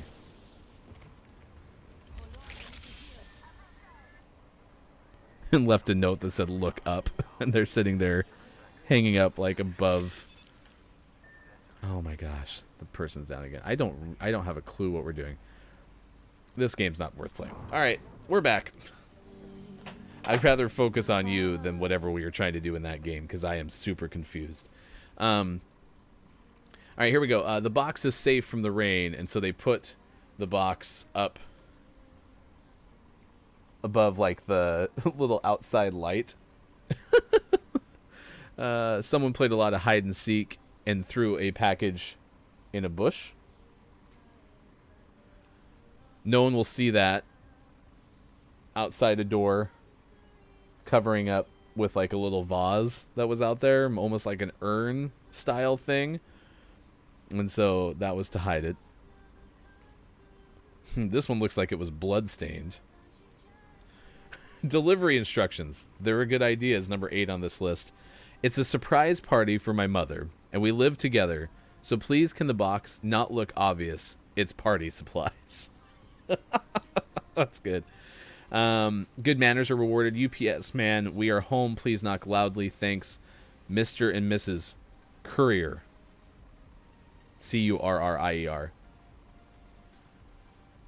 And then I think left the "you didn't answer" note on the outside of it. Jigsaw puzzle style, threw it like in between the way that the Eve shaped. Yep, that's a good one. Broken glasses, yeah, and I imagine fragile packages, Mike, probably stressed you out the most. Someone smashed the gnome that was outside the door. Another damaged one. This one had a spider taped underneath the actual tape. That one's good. Big footprint on the outside of one package. Why did you not deliver the package? Other reason, bear at door. I'd probably skip that package delivery as well. Oh, someone tore open a card, sliced right through it or something like that, and cut up all the money in a birthday card. Yeah, there was an empty package, that one I'm sure. Threw one over the fence and bent a book. So, you know, again, hey, Calty, thanks for hanging out. I appreciate you being here. It's good to see you again because I worried that I had scared you off the other day. But we love having you here, so thanks for being here on Gaming Morning Show. Have a great weekend, for sure. Man, bear at the door, hard pass, not going to hang out, that's for sure. Coming up later in the hour, we'll have sports. We'll talk about the big sports headlines. Yesterday, Seahawks, Cardinals. Sean texted me about that game. I didn't watch it yesterday. I was busy watching Carol's charity stream, and then I had some work to do last night, and so I didn't end up watching. But he texted me and said there was a safety, and then or there was a turnover deep in some territory, and then ended up resulting in a safety. I don't remember what it was, but it was just kind of a comedy of errors. Anyway, the Seahawks ended up beating the Cardinals. You'd be surprised how many delivery instructions said throw over fence. Yeah, I could see that. That's the difference between being literal throw over the fence. Man, there's nothing worse than leaving a game where I had no clue what my teammate was doing to now playing another game where I don't get to be Loba. It's rough. If you missed the first hour, we mentioned Will Smith and Janet Hubert talk about her controversial exit from the show. This was from BET and Ali Mouch of Yahoo. They sat down. This is on HBO Max. They had the Fresh Prince of Bel-Air reunion yesterday, and the original Aunt Viv, who that's Hofbrew gets all the credit for that because I didn't remember that there was two Aunt Vivs. I mentioned that when we brought this up the other day. That is who showed up. I always go to Geyser over here. And so they had their little reunion apparently 27 years after she left the show, and it sounds by and large that had to do with Will Smith. And so Will Smith did kind of make more of an apology yesterday than he had at any point so far in his career. So that's kind of very much paraphrasing what the articles talk about. I did not watch it. I will be open to watching it. But I was not a huge Fresh Prince of Bel-Air fan. I got my man crush on Will after the or from his rapping days. I really liked Will from Fresh Prince, DJ Jazzy Jeff. I had their album Boom Boom Shake the Room is one of my favorite songs. So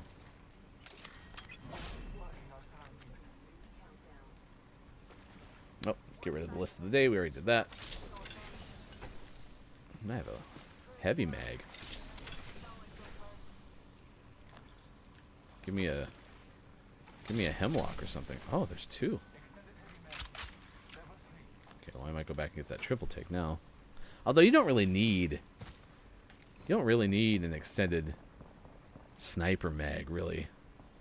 They're not too hard to reload. You're not in too many binds where you need to do so quickly, right? So that might just be unnecessary. those. Hopefully this guy didn't raid this one. So that happened, and then the Internet Archive is going to be doing... Ooh, yes. The Internet Archive is going to be doing history of Flash. So I don't know if you've seen this, but Flash is going away, the coding language. Made a lot of Flash videos back in the day. And it's getting shut down by Adobe. No one's using it anymore. I'm not a big programmer, but my understanding is something called HTML5 has really replaced a lot of the functionality of Flash coding. And so, as a result, that's part of the reason that it's going away. And so the Internet Archive is actually going to be doing a kind of history of Flash to preserve, even better, preserve some of that information.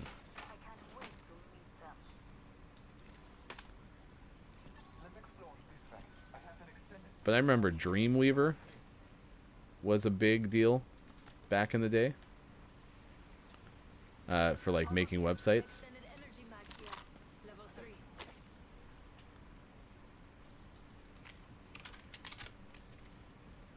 So it's good that they're doing that.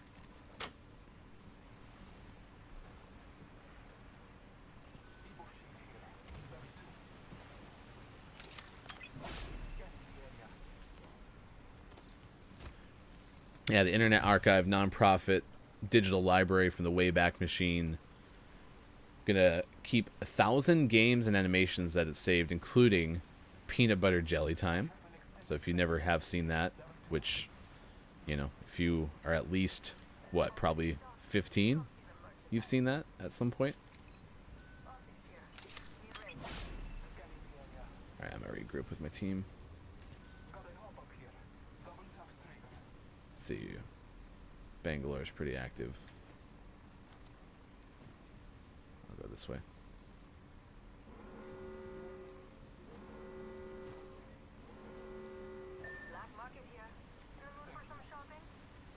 Yeah. My Loba, put down the Loba stick.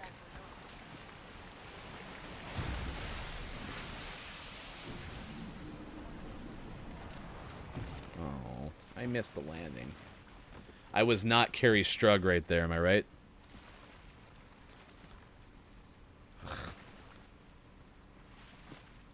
Oh, I keep getting under stairs and stuff, dude. Let's do better. Oh, and it's underneath? Why the heck is it down there? Okay, this is getting really hard. It's not understairs. That's weird. This is why I gotta be the Loba.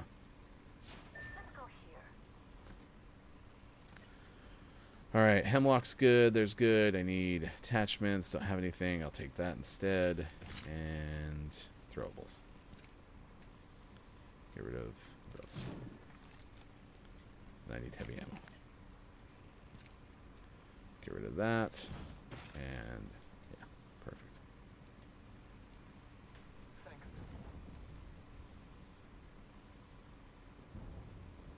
Autofills.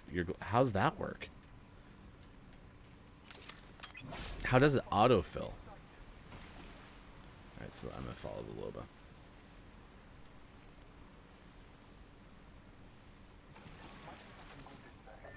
Shop's open for business. Dollar count. Thanks. 2 Loba sticks. Sweet. Did you ever get a kitchen appliance instead of a PlayStation 5? The time that's all mine.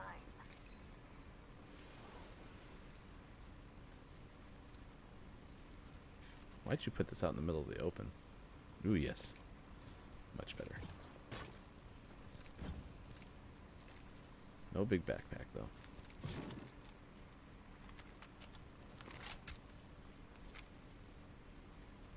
Half the squads are left. Scanning the area. We're already down to 10 squads. Haven't seen a person.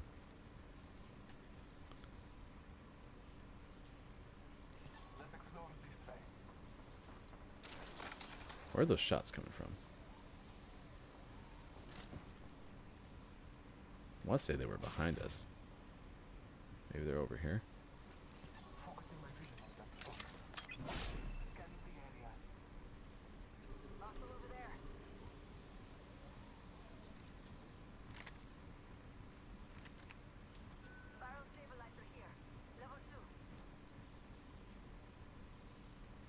Not seeing what you're seeing. Might be something good this way. Hopefully I don't get shot being on the low ground. Scanning the area. There's someone who did Find something good. someone did an armor swap there. Enemy over there.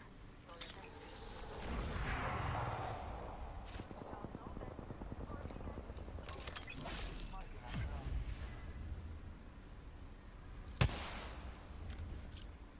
Don't mind if I do. Frag grenade set.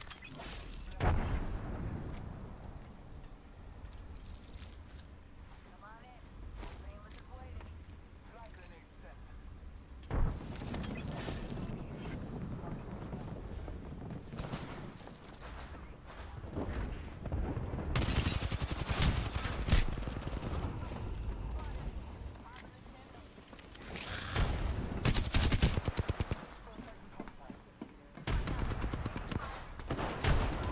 Can't believe they traded. He's gonna lose this fight, isn't he? Okay, good. To say I had that one octane super low. Squad down. Now, let's see what they left us. Reloading.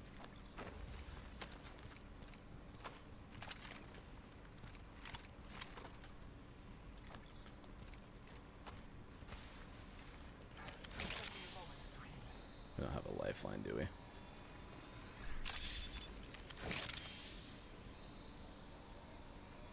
I've only ever gotten kitchen appliances and not a PS5. That's great. Good line. Taking a moment to recharge my shields. Yeah, so this is happening in the UK. Apparently a whole bunch of places are people who pre-ordered the PlayStation are not actually getting their PlayStations. They're getting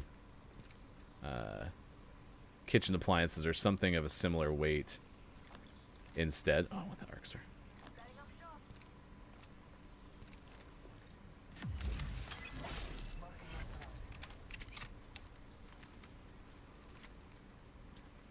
We third party that squad pretty good though. I'm going the wrong way though. My man's got a brand new bag. Okay, I would love to get a med kit out of here. What do you think? Oh yes. I like that.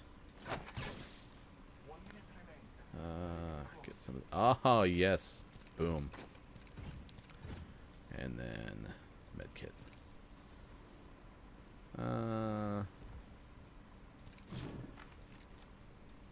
45 seconds. Anything not full? I don't need that.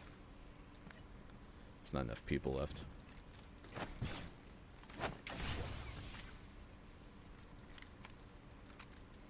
But yeah, I mean that's such an unfortunate circumstance. You have the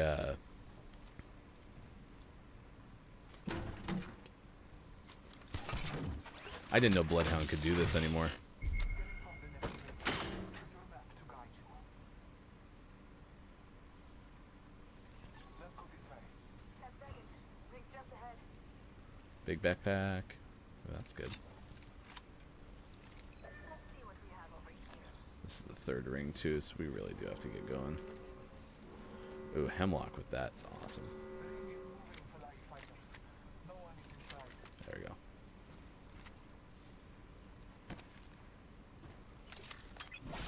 Scanning the area.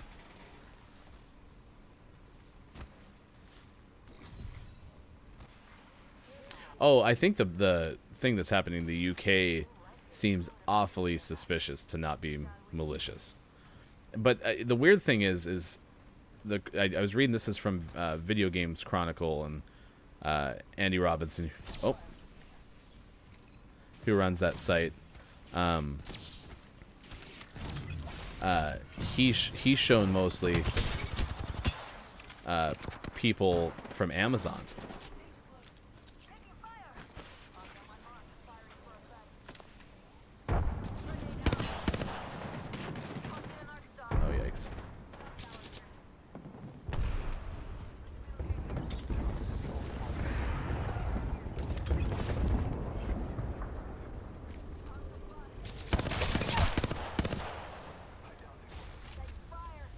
Ring 2 closing.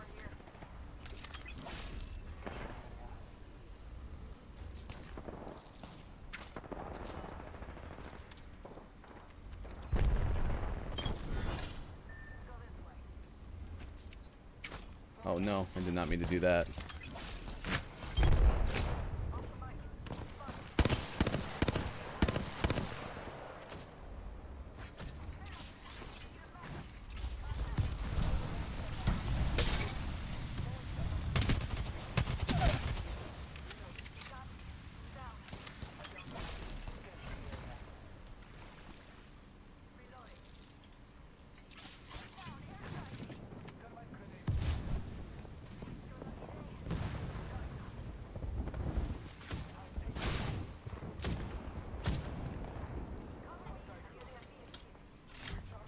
Sorry, I'm a little concentrated right now. Ah, I made a mistake. I get down here by myself. At least I'm keeping them busy.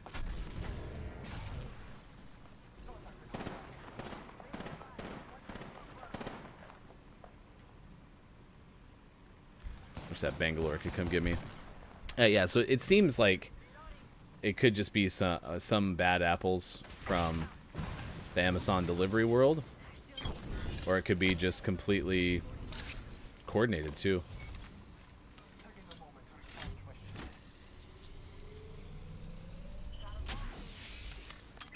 Come with me, over here.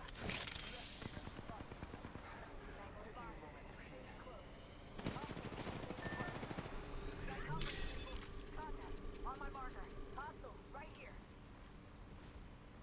Enemy spotted. Contact. On my marker. Where'd my teammate go? Fog is falling. It's not over yet. We gotta get out of here. We're in this valley. This valley is so low. Marking our surroundings. Let us go this way. Use the map as your guide. Then face the enemy. Care package on the way. I like Oh, yeah, sorry, a little late for sports. We're almost done with this one for sure. I don't have any recharge. kits. Blessing at sight. Might be something good this way. Whoops, sorry.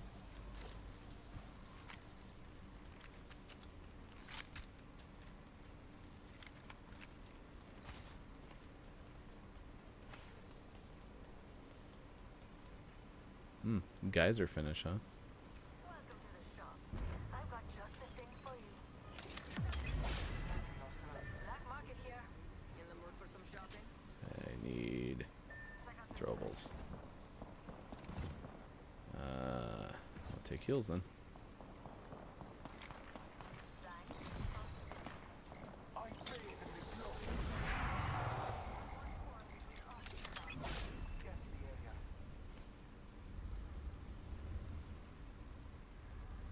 Position here. Marking our Oh, surroundings. definitely not there. Should be able to see like little markers of where they are. Scanning the area. Position here.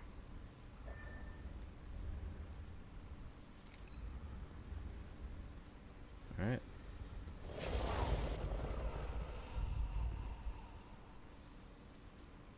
I swear I just heard.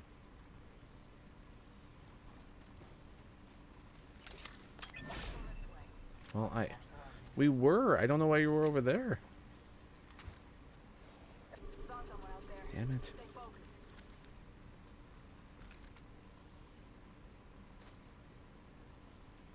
Hostile spotted. Target there.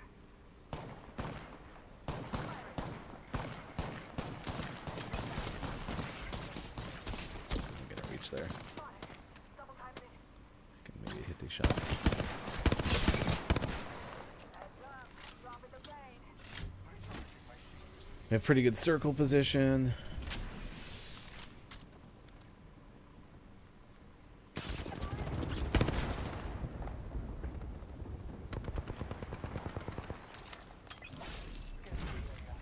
Popping smoke.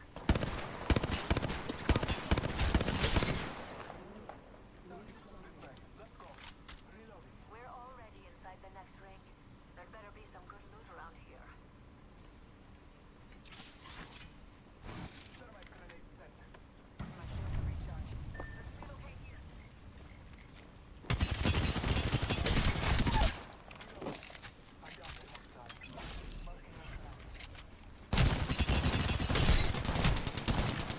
Come on, team. Nice work. We did it. Today, we are Apex champions. It is 7:56. Thanks for hanging out with us. Interview coming up at 8:20 this morning. Intellectual property lawyer Joe Grasser joins us. Talk about tattoos and video games and more. I am Ryan. This is the loneliest I've been all week. We had a great show yesterday. Sean was able to stay for all 3 hours. So if you've never been here before, this is kind of how the show works. We are a morning radio show playing games, and what you just saw is probably about as gameplay as we get, which kind of fits the profile of next hour. Other than the interview we'll have with Joe, we will play some Apex Legends in the GMS Gaming Hour coming up next hour. It's time for sports. 7:56. Some sports headlines of the day. As I mentioned, the Seahawks beat the Cardinals last night, so I think a one-game lead over the Cardinals now for the Seahawks. That is a very highly contested NFC West Division, sans the 49ers this year. It's kind of anyone's game at this point, but last night 28-21. Seahawks now 7-3. Arizona falls to 6-4. That was a win in Seattle. What else is going on? Golden State Warriors guard Klay Thompson might miss the upcoming season. He torn right Achilles tendon. He had a lower leg injury that was being evaluated when he was playing a pickup game on Wednesday. Klay did miss all of last season with an injury as well. Tiger Woods, one tournament left, the PNC Championship. Woods announced that he will play with 11-year-old son Charlie in the tournament. That's paired major champions with their son since 1995. Baseball, Milwaukee Brewers. Matt Arnold is now the senior vice president and general manager.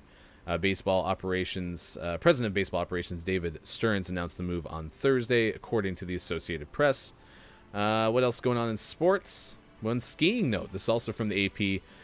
Set for a return to ski racing after 300 days away, Michaela Schifrin is looking for an answer to a question she has been asking herself since March. How will it feel to compete again?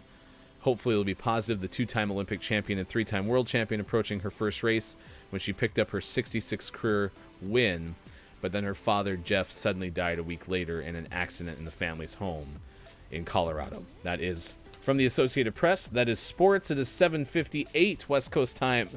Be sure to hang around. We'll have an interview with Joe Grasser coming up in the next hour, 8:20 a.m. Pacific time. I am Ryan. It's Gaming Morning Show on Facebook Gaming, Twitch, YouTube, and at gamingmorningshow.tv. Friday, November 20th, 2020. More in just a little bit.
Morning Gamer, it is Gaming Morning Show back with you for the final hour this morning. I am Ryan. Thanks for being with us wherever you may be. Excited to talk to Joe Grasser coming up in about 15 minutes from now about intellectual property in video games. And this kind of came up from the idea of tattoos in video gaming.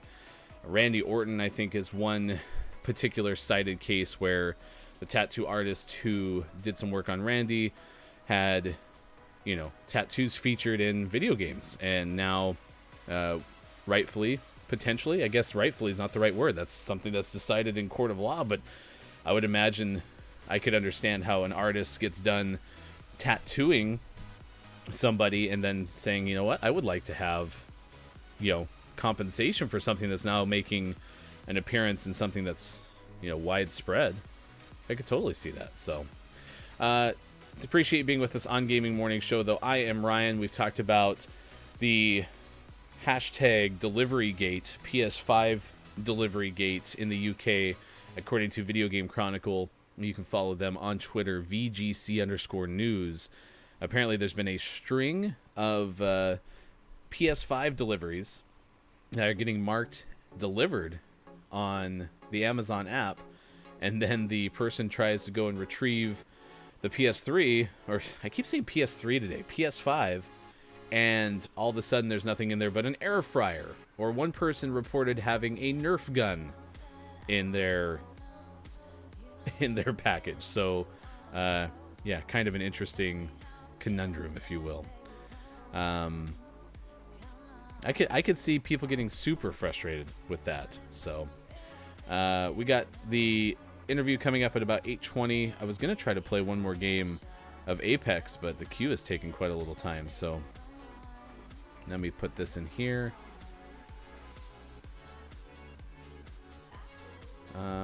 Property. We're on Facebook Gaming, Twitch, and YouTube. If you didn't know, you can find us and like us on any of those platforms, and we'll stay in touch with you over the course of the 3 hours weekdays, Monday through Friday, 6 to 9 a.m. Pacific time. All right, here we go. So I have that ready to go on the other side of things. So wherever you may be, thank you for being with us on Gaming Morning Show. Aquafina is set to join a drama called Swan Song for Apple Plus. That's coming out. Will Smith and Janet Huber talked for the first time since her 27-year-ago departure from The Fresh Prince of Bel-Air. Anul, Pitbull were some of the big winners or highlights of the Latin Grammys that happened the 21st annual award show yesterday. Many first-time ever winners of a Latin Grammy. So there's some of the highlights we've been talking about on the show today. We have our Gaming Morning Show Morning Gaming Renews coming up. So we'll talk about that as well. Cyberpunk actually is doing something pretty smart with their soundtracks, especially with the recent bans of many streamers because of DMCA, which is also copyright, which, speaking of intellectual property, that might be a topic that we can ask Joe about, who's going to be our intellectual property lawyer coming up to talk to us on the show. That's at 8:20 this morning. Get that person one inside.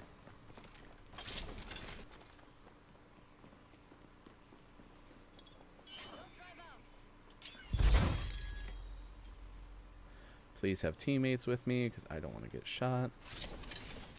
Yay, weapons are fun. In video games. Alright, let me go help the lifeline. I would like this too. I'm coming for you. Just us Ah, now. disconnected. I hope I can count on you. So frustrating. Oh, you're underneath. Yeah, we're in a bad place.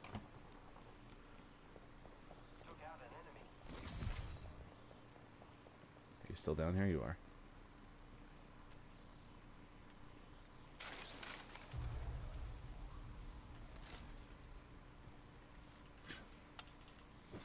Opening shop. Come see the merchandise.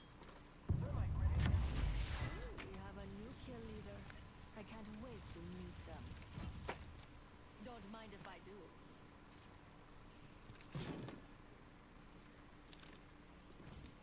They must have ran away.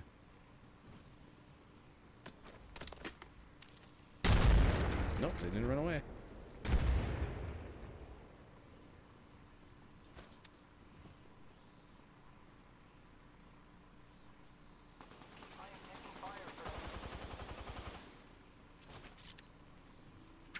Throwing an arc star. Tossing an arc star.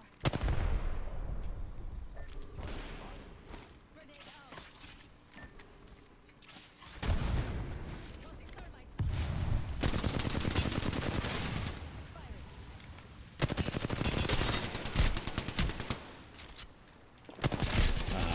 I got her in the head too.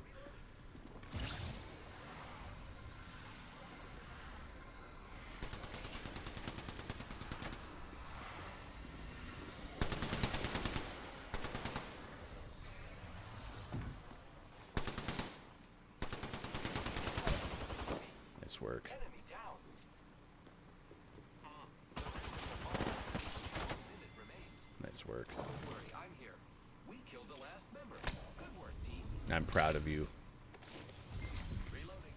Recharging my shield. Shops open for business. The ring is quite far.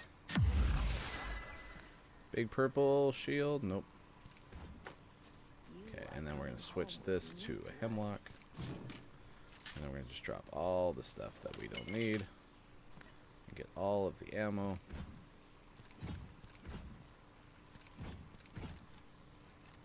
Recharging shield. Oh, there's a Phoenix kit right there. Freshening up with a Phoenix kit. Yeah, the gaming hour, if you've never been here before during a gaming hour, very similar to our regular show, just a little more emphasis on the gameplay. So, not a whole lot different, but a little bit. Time's up and we're not in the Where ring. is that other Move death now. box? Has he got? Oh, the other one's over there. Yeah. Okay, we got to get out of here. Yep, yep, yep, yep, yep, and yep. Oh, and is that 2 times? Pog. Giving my shields a recharge. Don't need it.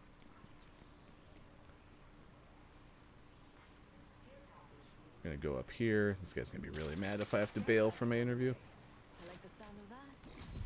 which happens. Shops open for business. Some purple. Let's get some big extended mag, shall we? Yeah. I already have that. Brand new bag. Perfect.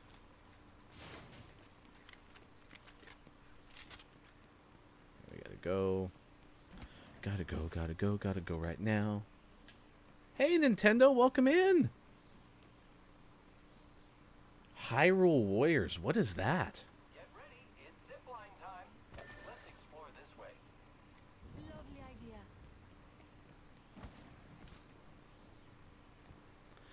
And you haven't been here for the whole show, so I will tell you that we got an intellectual property lawyer joining us in about 5 minutes from now. We're going to talk about intellectual property in video games. And this kind of stemmed from a National Law Review piece that talked about tattoos in video games. And so that's kind of how we're going to start, is we're going to talk about, you know, the topic at hand, the National Law Review piece that described... Keep eyes on the new optics. Shotgun Ooh, bolt here. optics, I like Level that. 2. That talked about that matter. And then we'll go from there. So, Optics. Cancel that. but I bet we're we going to have to find play a little more aggro Pathfinder. Heard that. Otherwise, you're going to be by yourself and you're going to be really sad.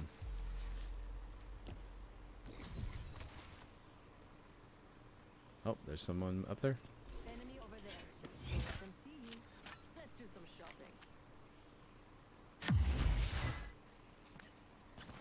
Oh, Shooting Oh. at me.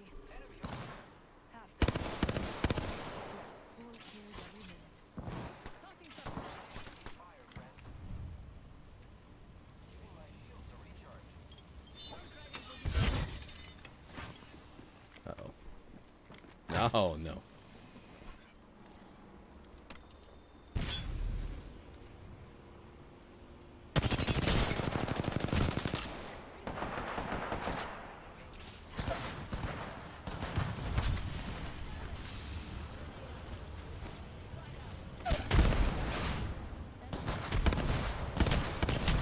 Ah, we got third party. Oh, no, wait, we might not have. That was probably because we only had the 2 of us. Oh, we're gone. Yeah, nah, I just kind of got too far out by the zone. Ah, Pathfinder saved me quite a bit. That was good. It is now the time 8:16 on Gaming Morning Show. Prerequisite or prequel of the Zelda Breath of the Wild done in the style of Dynasty Warriors. Oh yeah, so we had that on Out Today. Now that you bring it up, Out Today is pretty exciting. Hey, Joe's in our chat. Oh yeah, no, Joe, I would always bail early for you, which is super easy for me to say because I lost. We didn't do sports on time in the 7 o'clock hour because we were going to win that game, so I didn't want to bail on that. But one of our best viewers, Hofbrew, was like, I want sports. And I'm like, I'm sorry. So that is where I will tell you that this show differs slightly, certainly from the world of radio, because radio was hard clock, right? Like if you had a hard out at the top of the hour and you missed that, you were in some trouble. So we don't have to worry about that, luckily, which I do like. But Joe Grasser coming up in just a moment. In fact, I'm sure getting set to join us in our interview room, the green room, if you will. Yeah, so Sean was talking to Nintendo about the Hyrule Warriors game, and he did mention that prequel to Zelda, and it made me laugh because then I started to go into this line of thinking, was like, well, so was that before there was a Legend of Zelda? Because you have to have like some sort of notoriety, right, before you end up becoming legendary. So, what happened? Is it the ordinary story of Zelda? The catalyst for fame story of Zelda? I don't know. Dynasty Warriors, though. I'll have to check that out. And this is where, like, I can't wait to have you either be a guest or a co-host on the show sometime, Nintendo, because then I'm going to have the opportunity to the opportunity to kind of learn some stuff from you. And that's what's fun about doing the show with Sean, because we have the opportunity to discuss things that I just don't know about gaming. And that's why, like last night, if you happen to tune in or you watch the VOD of his GMS After Dark, watching him play even like a Call of Duty campaign and then remember something about a previous Call of Duty campaign, that's always super fun. So I do like to get some insight from those who know more about games than I do. Why is Zelda such a big damn deal, y'all? What's the legend? Yeah, that was actually one of my old radio stations. I named it the Sports Legend because I like the idea of legends. You know, the aura, the myth of legends. You know, it kind of harks back to, like, I'll be this old guy someday in my life, but the old people in my life who would tell you about, well, I remember watching Earl Campbell play. I remember watching Otto Graham play. You didn't want to mess with them. They were so much better than anyone you think is good, right? And so that was a whole different deal than in the past. But nonetheless, it's a pretty exciting time. Kitchen appliances is the topic, too. If you haven't seen this, Nintendo, apparently some Amazon deliveries in the UK are showing up. These are supposed to be PlayStation 5 deliveries. People are getting notifications. Kind of the downside of technology sometimes, right? You get to track everything so wholeheartedly, and then the thing shows up and they say it's been delivered, and then it's not actually there, right? And so that's got to be super frustrating to the people who are trying to get these PlayStation 5s, especially something that is so anticipated as a PS5 showing up, and then you open it up and it's an air fryer, or in the case of one person, it was a it was a Nerf gun. Which was kind of crazy. It's 8:20 on the West Coast, 11:20 on the East Coast. You're watching Gaming Morning Show. Thanks for being with us on this Friday, November 20th, 2020.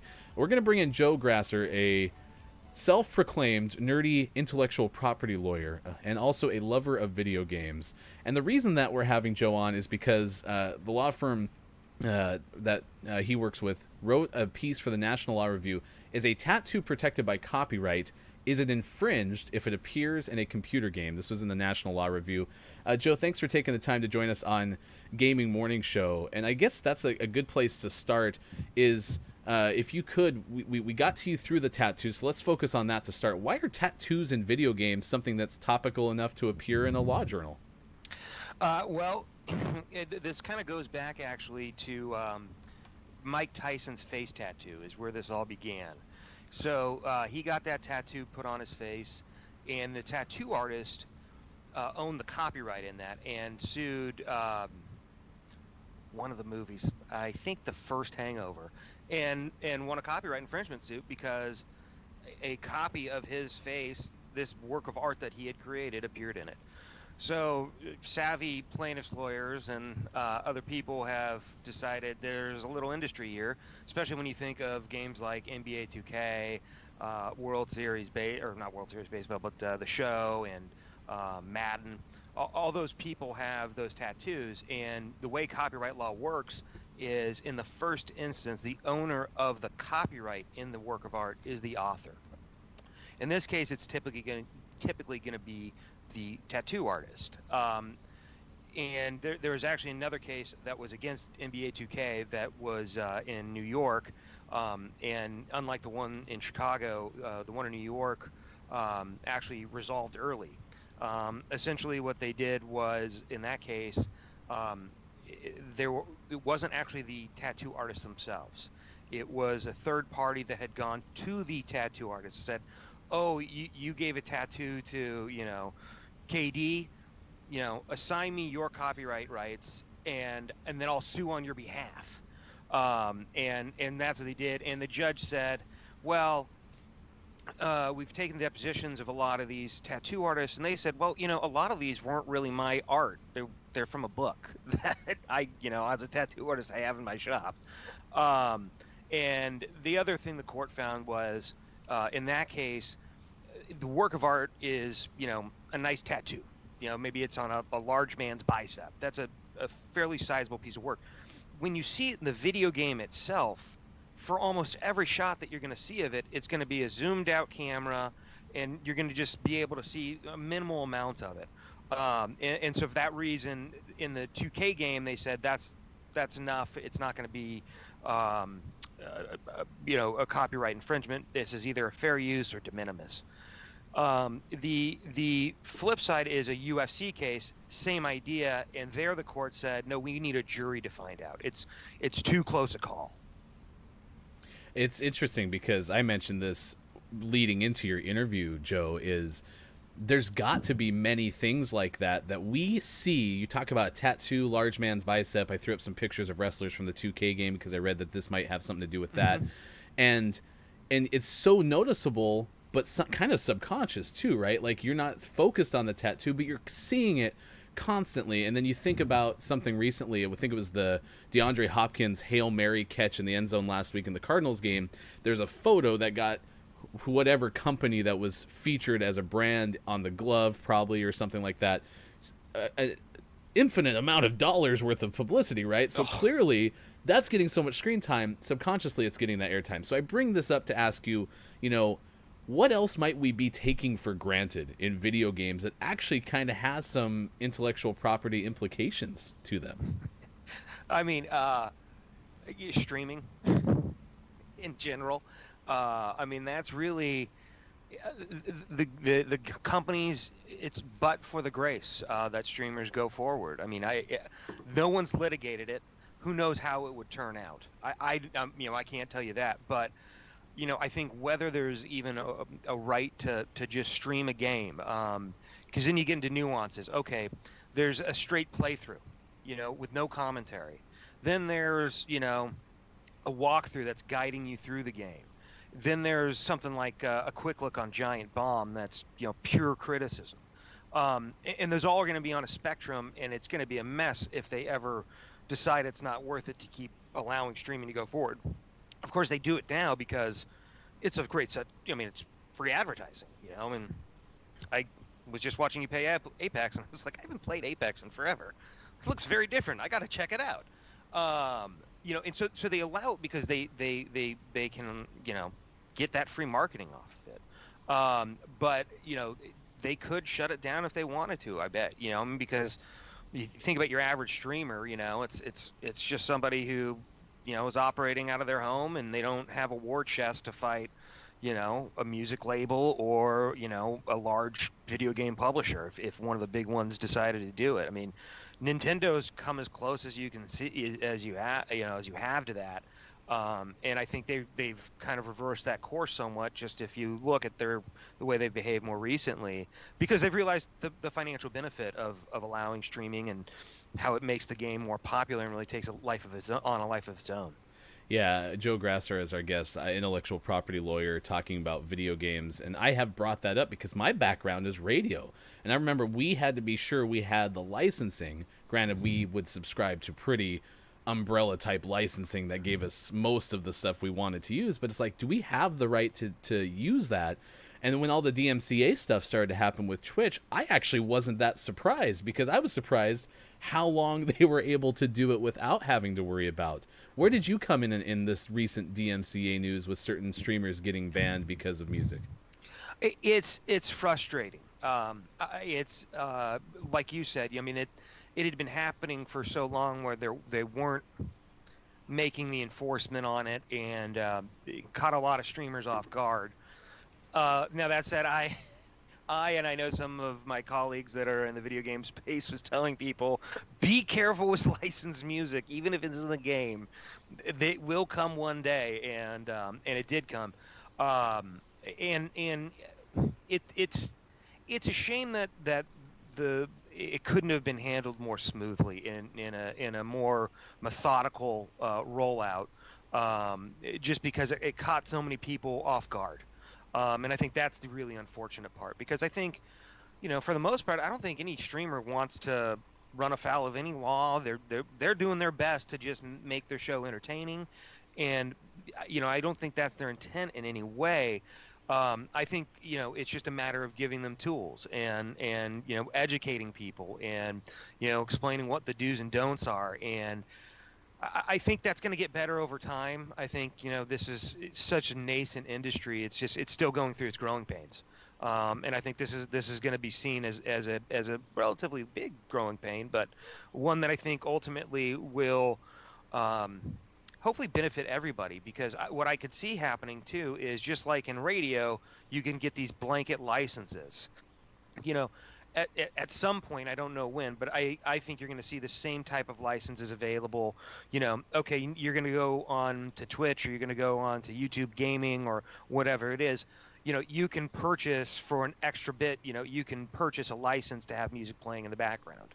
I think that's where we're going to go, and that's only going to make everyone, that rising tide should lift all boats. And you have a better stream, you get more subs. Therefore, you can pay for the music, because music is valuable. It makes the stream much more enjoyable. I think everyone agrees, and especially when it's not that royalty-free stuff. Yeah, and we're trying our best whenever we are putting stuff on stream to have attribution and whatnot. But I know that if we are fortunate enough to grow and build an audience, we're going to be dealing with some of the same kind of things as well. We might deal with them now, even when we aren't with a mass audience. Joe, let's close with this. I loved your intro. You actually wrote this for me. Nerdy intellectual property lawyer, lover of video games. What is it about the video game world that you absolutely love? It's I just think it's the most interesting media that there is around. You can, just have a blast and have it be pure play. That's no storyline, or you can have, a real cinematic story that's moving, like The Last of Us in The Last of Us Part 2, all within this same interactive medium. And I think you can just get much more immersed in it. And then the other part that's kind of cool about it is a great community. I mean, yes, there are dark sides of every community. And the video game is no different than that. But I'm a 40-year-old dad gamer. I'm trash every time I play online, and I get a lot more good jobs than I do, and GGs than I do of "you're trash," and that's fun. So it's the social aspect of it too. I think it's just such a dynamic medium. Well, I've been enjoying it, especially during the pandemic, because it's fueled my social extroversion for sure. Having guests like you come on the show as well. Joe Grasser, thanks so much for informing us some small aspects, but certainly worthwhile conversation with IP and video games, and appreciate your time this morning on Gaming Morning Show. My pleasure. That's our guest, Joe Grasser, talking to us on Gaming Morning Show. We will have that interview posted up on our YouTube page after the fact. Stick around, too, in the Gaming Morning Show Morning Gaming Re-News. We will talk about music within the game itself. That's something that I hadn't actually thought about, and then you hear Joe bring it up. In streaming, we have been so focused now with the DMCA information about what's happening in moments like this where I'm talking to you or I'm playing a game, but I have, I'm going to just say normal music, right? Music that you'd listen to in your car or on your headphones playing in the background. But there's music within the video game itself that is in fact copyrighted. So that's some good information coming from Joe as well. Back to the chat. Nintendo saying Twitch really failed in educating people. There's unfortunately that happening already. $5 a month for Monster Camp music. Give someone affiliate status now. This was met with a mixed response, but a lot of bad. Social extroversion. Being sued by Twitch is a little too real. Yeah, Joe was a great interview for sure. Forza Horizon 4, but can't because it has a modern soundtrack. Even GTA has been getting flagged. So we're going to have that information. A very popular, highly anticipated game coming out has a plan in place for streamers. So we'll have that for you coming up in about 20 minutes from now on the Gaming Morning Show, Morning Gaming Renews. Reiteration of some of the top headlines of the day. Yeah, good interview with Joe. I agree. And communists. Listen, it's a challenge in the creative world. Yeah, we'll put it on our YouTube page after the fact for sure. This has always been the challenge as a creative, and I'm not even probably the most wholehearted creative compared to freelancers who are out in the world graphic designing, sketching, logo creation, right? But I have experienced at moments like, hey, would you be willing to do this for me? I'll give you $20, and it's going to take 6 to 10 hours of my time, right? And at that point, you do that math. I mean, it's worth more than as little as $2 an hour. And creative has always had this misconception of, hey, can you do this really quick for me? I need it by tomorrow. And it doesn't work that way. In fact, I'm doing a process right now with logo creation and branding story that's been a lot of fun. And we've been doing this for 6 to 8 weeks minimum. And we're not even to putting pen on paper, right? It takes a long time if you're going to do something right that can live, especially because creative can live for such a long time. So great information coming into the chat. Yeah, please catch it on the YouTubes. Oh, I didn't know you're a graphic designer. But yeah, the free stuff thing is for sure real. And I mentioned this too. Nintendo informed me that we might not be able to do it, which again is part of the education process of Twitch, is I want to do emotes, and especially for those who are joining us early, because we're probably going to use more of a Patreon model where those who want to opt in, monetarily can. We're probably going to use more of that kind of a mode.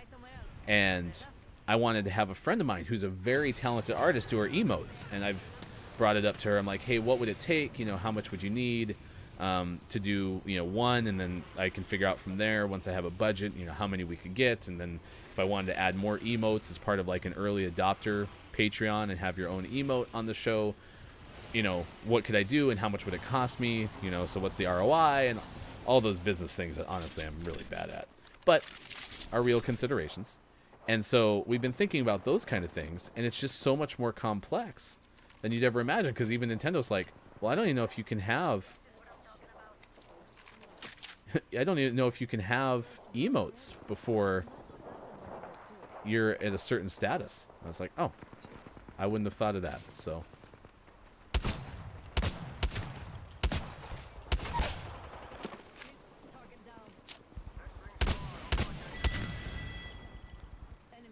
I hope they're not down here. That was a fun interview. And this goes back to It's Carol on... Oh no, I ran right into him. That's so unfortunate. It's Carol on Twitch, when we had her on the show on Tuesday, talking about some of the benefit, and that's one thing that Joe echoed was Twitch can be a very positive place, and for Carol, so far, no negative experiences. It has not been a negative thing. So let's see what else in the comments. $2 an emote, $10 a banner, $20 for a logo. Yeah, and that's hella cheap for sure. Why do people think you'll make them a logo for free? Yeah. Speaking of DMCA as a podcast host, I had to pay for the theme music I use. Yeah.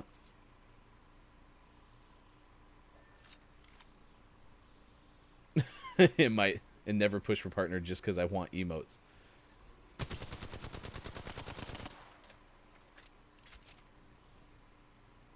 Yeah, thanks for being so active in the chat for the last 3 or 4 shows, because it makes it super fun, especially when we're not having, the 3 to 4 co-hosts per show yet. It gives me an opportunity to stay extroverted and such. So, okay, so they're over there. Where can I go where I can help this guy without dying? Those middle crates look available. Nope, they're open. Oh yeah, he's fine. Alright, I'm gonna go get my death box, which was in here. Right? It was in this one. If not, I'm gonna just go get the stuff that was. Let's go here. I didn't mean to do that, sorry. That's me moving too fast. Yeah, it's a good conversation, and I'm happy that we're bringing it up, because if you're considering... Oh my gosh, they're getting attacked again, aren't they? Oh no, she's healing up still.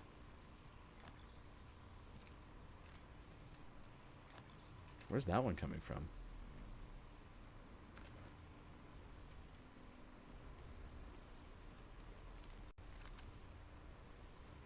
Alright, where's my teammates? They're still to my left. Yes, I know I have low ammo. I need to get my stuff back. Oh yeah, well, and I'll tell you this. It is awkward. I mean, yes, that is a fact. I'm comfortable with it because I was used to hosting a sports talk radio show where I just chatted to myself for, 3 hours. I didn't like it. This show will not exist long term if that's the plan, right? But that said, as much as I'm comfortable with the awkwardness, it is not even an iota as good as having people, hanging out with you. So, yes, I'm with you there. And I appreciate you being here for sure. Getting out here. Shots open. What else we got? Spitfire's fine. I just need ammo. Let's see. There's a backpack and there's a big shield. Okay, so we're in good shape. Coming home with the beef. Oh no. I see an enemy.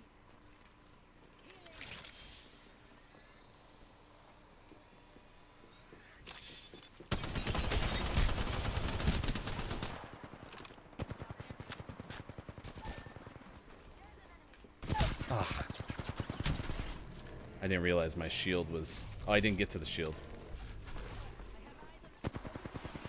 Oh, I didn't get to the shield. I thought I was getting to the shield.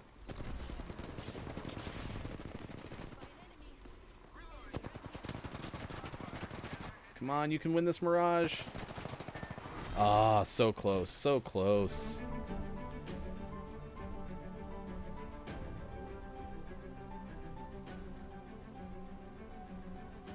It is 8:39 West Coast time. GMS Gaming Hour continues on Gaming Morning Show. Big thanks again to Joe Grasser for joining us on the show talking about intellectual property in video games. I am Ryan. We still have our Gaming Morning Show Morning Gaming Renews coming up.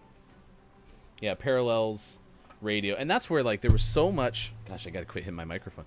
There's so much of that about the radio world that I just assumed happened in the streaming world. And that's where, like... When the DMCA stuff started happening, I was on board with the idea that, like, yeah, could Twitch have done more to educate?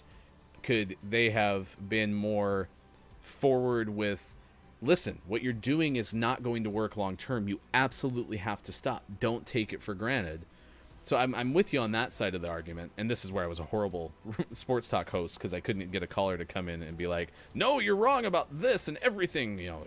I'm not a Colin Cowherd. He's really good at that. But on the other side, like, I came from the radio world, was like, I'm surprised that people can play video games to an audience, especially those that are like storyline games. Like, I watched The Last of Us Part 2 played fully by a streamer. I didn't pay any money for the game. I didn't pay any money to access the stream, but I got to see how the whole game was made. And then I went on to YouTube and watched The Last of Us original played in what they called movie format. Sean put me onto this, where you can go on there and someone's played the game through, but then has edited it down to more of like a movie-like length, and that's on YouTube, and likely maybe are making money from that. So it is an interesting world for sure. Yeah, we will post the interview on YouTube for sure. Actually made a quote-unquote sick logo, asked me to equip his entire channel. Yeah, and I've seen those outrage type exchanges between creatives and potential end users for logos and things, where it's like, hey, can you make me a logo? Or I've seen this with photographers too. Can you make me a logo? Can you come shoot my wedding? Absolutely. I charge $125 an hour. What? For that? And it's just because it is one of the oddest situations where people just take everything that they see for granted. And I mentioned that with Joe, is in video games, I have definitely promised you, I've noticed a tattoo. Like, I think of Goldberg back in the old wrestling days when I used to play the N64 games. I definitely recognize Goldberg's tattoo if you gave me 3 tattoos and said, which one is Goldberg's tattoo? I never would have thought to have to pay money to the person who made that tattoo to have it in a video game. It would never come been part of my line of thinking, but it makes perfect sense. Should have been easier to pick up. Ugh. So I sat up there that whole time trying to get those weapons, and then just so happens the moment that I see the first person, everyone converges on me. I should have been more aggressive. I've never played Apex. I love Apex a lot. Yeah, there's a lot of parallels for sure, and there's no perfect solution to this, because that's the other thing is you know, streaming. I've mentioned this many times to Sean. Is in 2013 I left radio, and I'm a play-by-play broadcaster, and so the plan was to try to become the voice of a team, which that is still something that I do, and is my favorite thing all time, you know, no doubt. But I had never ever considered what else I should do with my life. And had I known in 2013 that what we're doing today was a thing, I would have been doing it back then. I think this is a really good way to stimulate my preferences for talking, imagining what we could do. Like, I love building what the streams look and feel is going to be like, and having a reason behind what we're doing. And then one of my other best skills is sharing credit. I love putting the spotlight on other people, which is why I definitely like doing play-by-plays, because I get to talk about other people, you know, the action on the field or on the court for, you know, 3 hours at a time. This guy is very awesome, and I appreciate him. So anyway, that's kind of my rundown of like why I do what I do, and I wish I'd figured it out sooner, but we're just building the audience now that we've found it, and you guys, you all are certainly part of that, and I appreciate you hanging out, especially like I said, these last 3 or 4 shows. You know, we've had a good amount of people hang out for a good amount of time, and we wanted the show to be a pop in, pop out, and get some good interviews. I mean, this is our first 4 interview week. Joe was super kind to make time for us, and Joe's interview could have lasted 20 minutes. Yeah, Apex is fun. It just depends on, like, Sean's biggest reason he does not like Apex is the contrast of the way that the gunfighting plays out, and it is a different feel. And one of my biggest pet peeves of Apex fighting is the strafing close-up battle. I just don't like that feel at all. There's a lot more hip firing in this one, which I don't mind that. But it's just a different thing, and Sean just can't stand it. I do like how the different characters can work together, and you can get some different good combinations that make things a little bit better for each other. So I do like that, whereas in Call of Duty, there's not really any of that character development and those kind of things. So, but then with that brings frustration. Like you saw, I've played games in the past where Loba doesn't throw down the stick. Bloodhound doesn't scan, right? So there's a whole bunch of things about it that can be different. I didn't call out Big Greg. Thank you for the follow. I saw it pop up during the interview, but following us now on Twitch. So, anyway, it's a good deal. We got our gaming news coming up after this, and that's a relevant story, based on the interview that we had with Joe. The one other thing that I will say, let's see, where did our friend go? He went over here. Where's he at? I see him over here. Okay, let's go there. Let's go here. Is Joe, I mentioned his interview could have lasted 20 minutes, right? And I don't want in the live show the interviews to last that long. But I've had some feedback from people watching, and you can give me your feedback as well, that maybe the interviews that we do have, like Daniel Wilkins comes to mind, the music producer for Aerial Nights Never Yield, which is one of my favorite interviews we've had so far. We could maybe turn those into...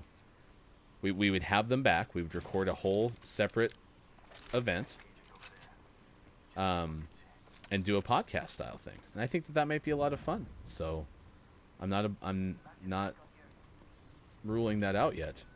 You know, where interviews could be 2 parts, or we would schedule another time down the road to get an update, and that would turn into a podcast. The biggest problem I'm going to have with podcasting, and Maiko can attest to this, is I'm not going to want to do the editing. I don't like editing at all. So that's going to be one of the biggest challenges if we do podcasts. Oh, congratulations on the win. Apex wins also, in my opinion, feel better than other types of wins. Like, I don't feel as good after a Warzone win as I do with a win in Apex. But that might have been because Apex was harder for me to get wins initially in, whereas I was really better at getting W's early. I'm not as good anymore, but early on. Oh, why are we going that way? Okay. Okay, well, my team wants to go 2 different directions, so we'll meet in the middle. But I've been since worse at getting those wins. Yeah. Well, and that's the other thing too, Mike. And I have enjoyed $40 an episode. I'll edit. When we have the budget, I will absolutely hire an editor. Until then, I need to find somebody who just loves editing, who also wants to be part of building the show. Part of my line of thinking is I'll work with the people who want to do co-hosting and say, hey, let's just give it 30 days and see how much you enjoy it. Is it something you want to keep doing? And if it turns into something that you absolutely enjoy, then let's keep doing it. And if you hate it, then we're not going to keep doing it.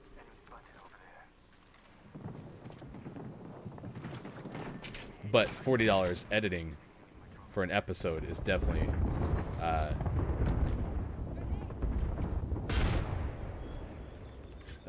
like a reasonable fee for sure. My God, they are really just cooking me in here, aren't they?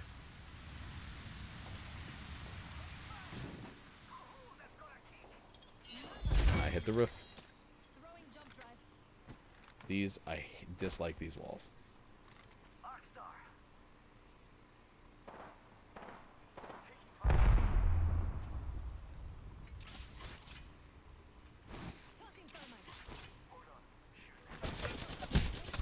Oh, that, I got lit up. Yeah, I was exposed on a roof. I had no team. I wasn't with my team. That's my fault, not theirs. I did a lot of stuff wrong there. This guy's gonna come thirst me.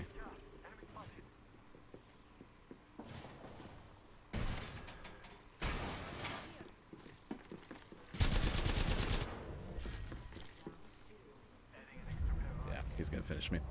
12:32 when we have a deal. Oh, I didn't go back to the thing with the downtime.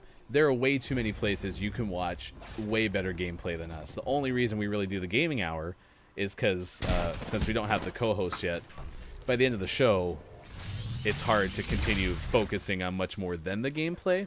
But I want to be forthright with you that what you're watching right now isn't actually really the crux of the show. So if someone tunes in the 8 o'clock Pacific time hour, and it's like, I thought this thing was a radio show and all they're doing is playing games like everybody else, that's not the intention.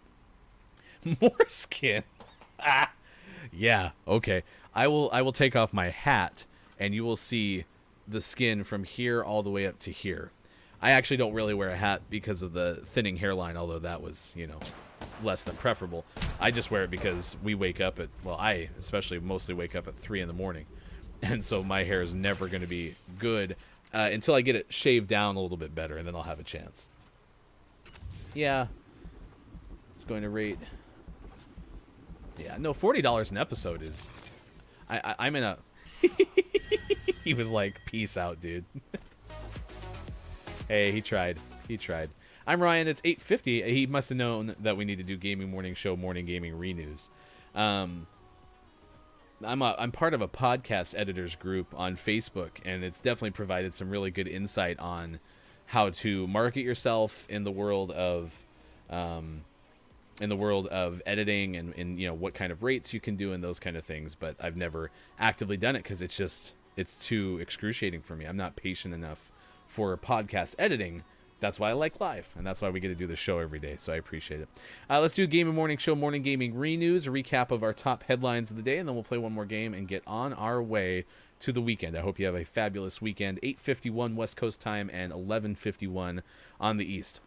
So in the Gaming Morning Show, Morning Gaming Renews, this ties into our interview with intellectual property lawyer Joe Grasser just a little bit ago.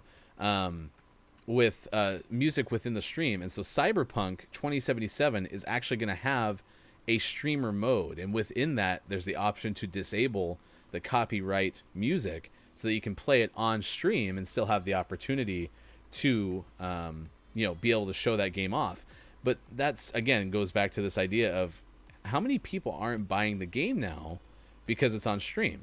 But is that plus or minus better or worse than the lack of advertising for a game that you get with that exposure to audiences, especially when you get into the world of streamers who have 500 plus, 1,000 plus, tens of thousands, right? So that definitely makes a difference. IO Interactive's new game is All Sean Wants. Our co-host Sean, who does the Gaming Morning Show, Morning Gaming News, all excited about the new James Bond game that's going to be coming out from IO Interactive. And then Sony executive Jim Ryan says there's news to come, quote unquote, regarding PlayStation's response to Xbox Game Pass, which I found interesting. We didn't have a ton of detail. You can go onto that link from IGN.com and maybe learn some more. But it sounds like it had a lot to do with the response more so kind of after the fact, because it seems like Game Pass has been getting such rave reviews. But PlayStation, I swore he had a story earlier that said PlayStation's like, we'll never do a Game Pass. It just won't happen. So it's interesting to see what that was. Oh, yeah. Maybe do the 10 o'clock hour after Sean's 9 o'clock hour. Yeah, I mean, we can definitely have you in for an hour, and that's absolutely fine. I just like to have a plan. So let's talk about it, and y'all can hop in when you're able to be here. So...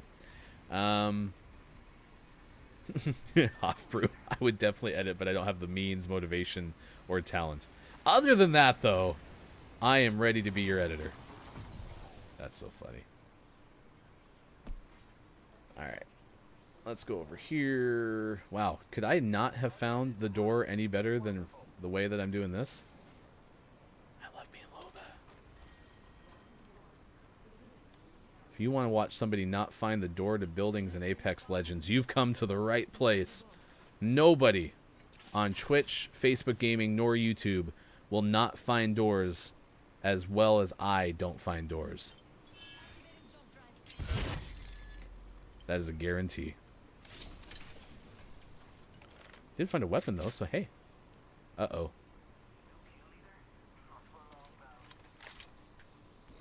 I'm a little worried about... I'm not going to put this up here. That would be silly.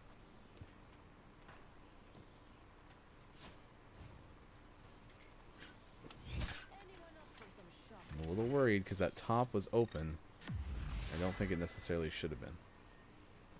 Okay, there you are. And I already got a big shield, big backpack.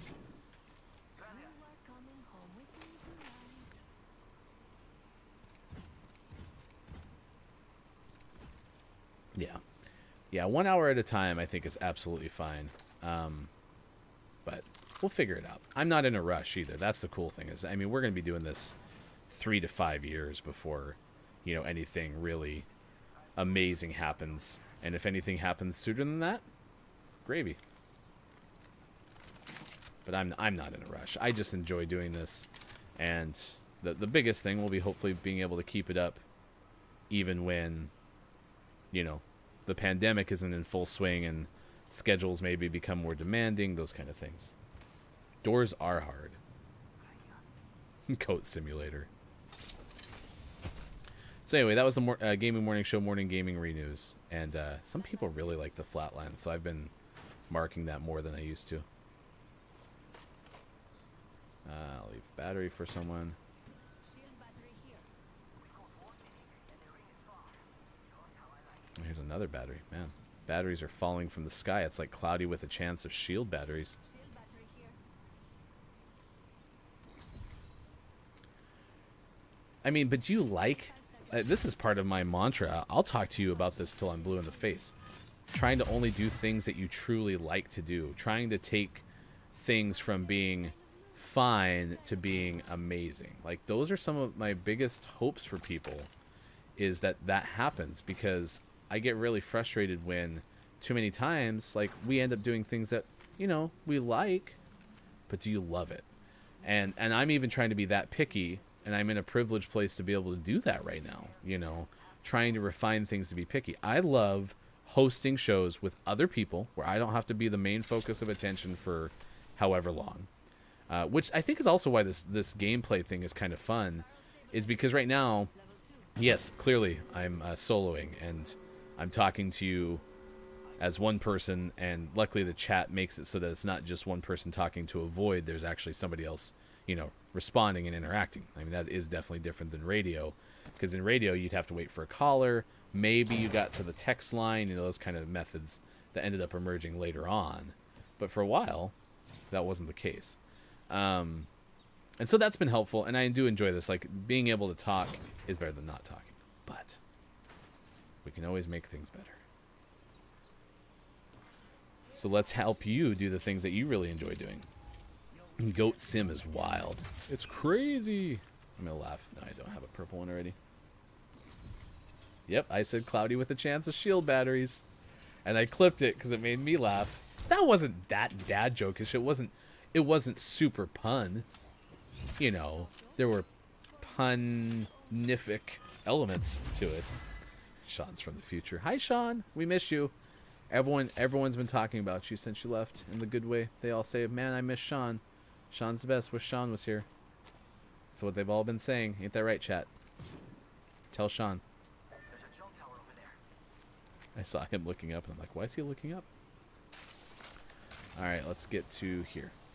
But if you missed that interview, it was really interesting, Sean, so...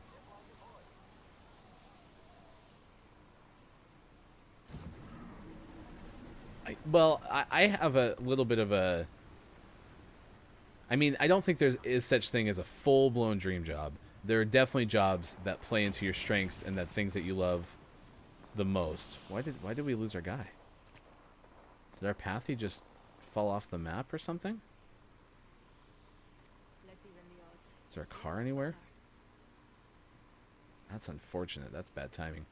But once you get to a position where you feel like you have something that is different and better, and Mike, you and I worked together in one place, right? That was not my definition of better, and I don't necessarily want to publicize where we worked and those kind of things on stream, but I was doing that job because it was just a job, right? Something good here. But once you find a job that you like 75%, 80% of the time, the things that you're doing are good. They may not be great, but they're definitely good. They're definitely worth doing. Maybe like the cause, maybe like most of your day-to-day activities. Then from there, you start to refine what it means to have a great job, right? How do I get to do more of the stuff that I like and less of the stuff that I don't? And so that's kind of the trick. I don't think you ever find anything that is 100% something that you like. Even with this, most of the stream things so far, based on our strategy and the time we can put in that I like, you know, there's still moments where... I don't want to do that yet.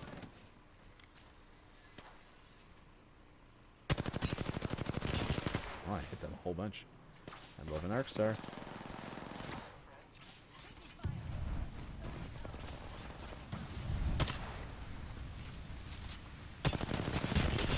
That was a bad push. Who had the bad push? I had the bad push. Who had the bad push? Oh, and our Pathfinder died. We are toast, y'all.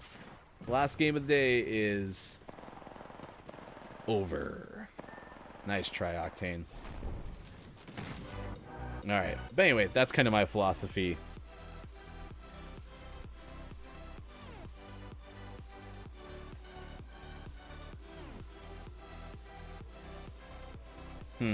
I think it's a good discussion. I think this is the kind of show we've talked about this. You know, this show is not going to shy away from everything political, serious. We're not going to dedicate whole gaming morning shows to it. So the whole 6 to 9 a.m. Pacific time stretch will not be dedicated only to topics of such. We'll allow that stuff to be discussed. We'll be able to bring it into it.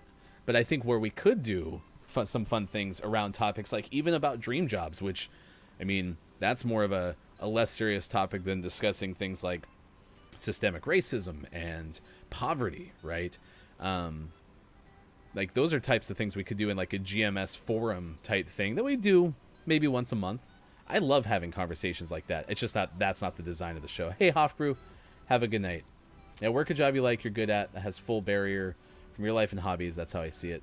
Absolutely. Job paid the bills.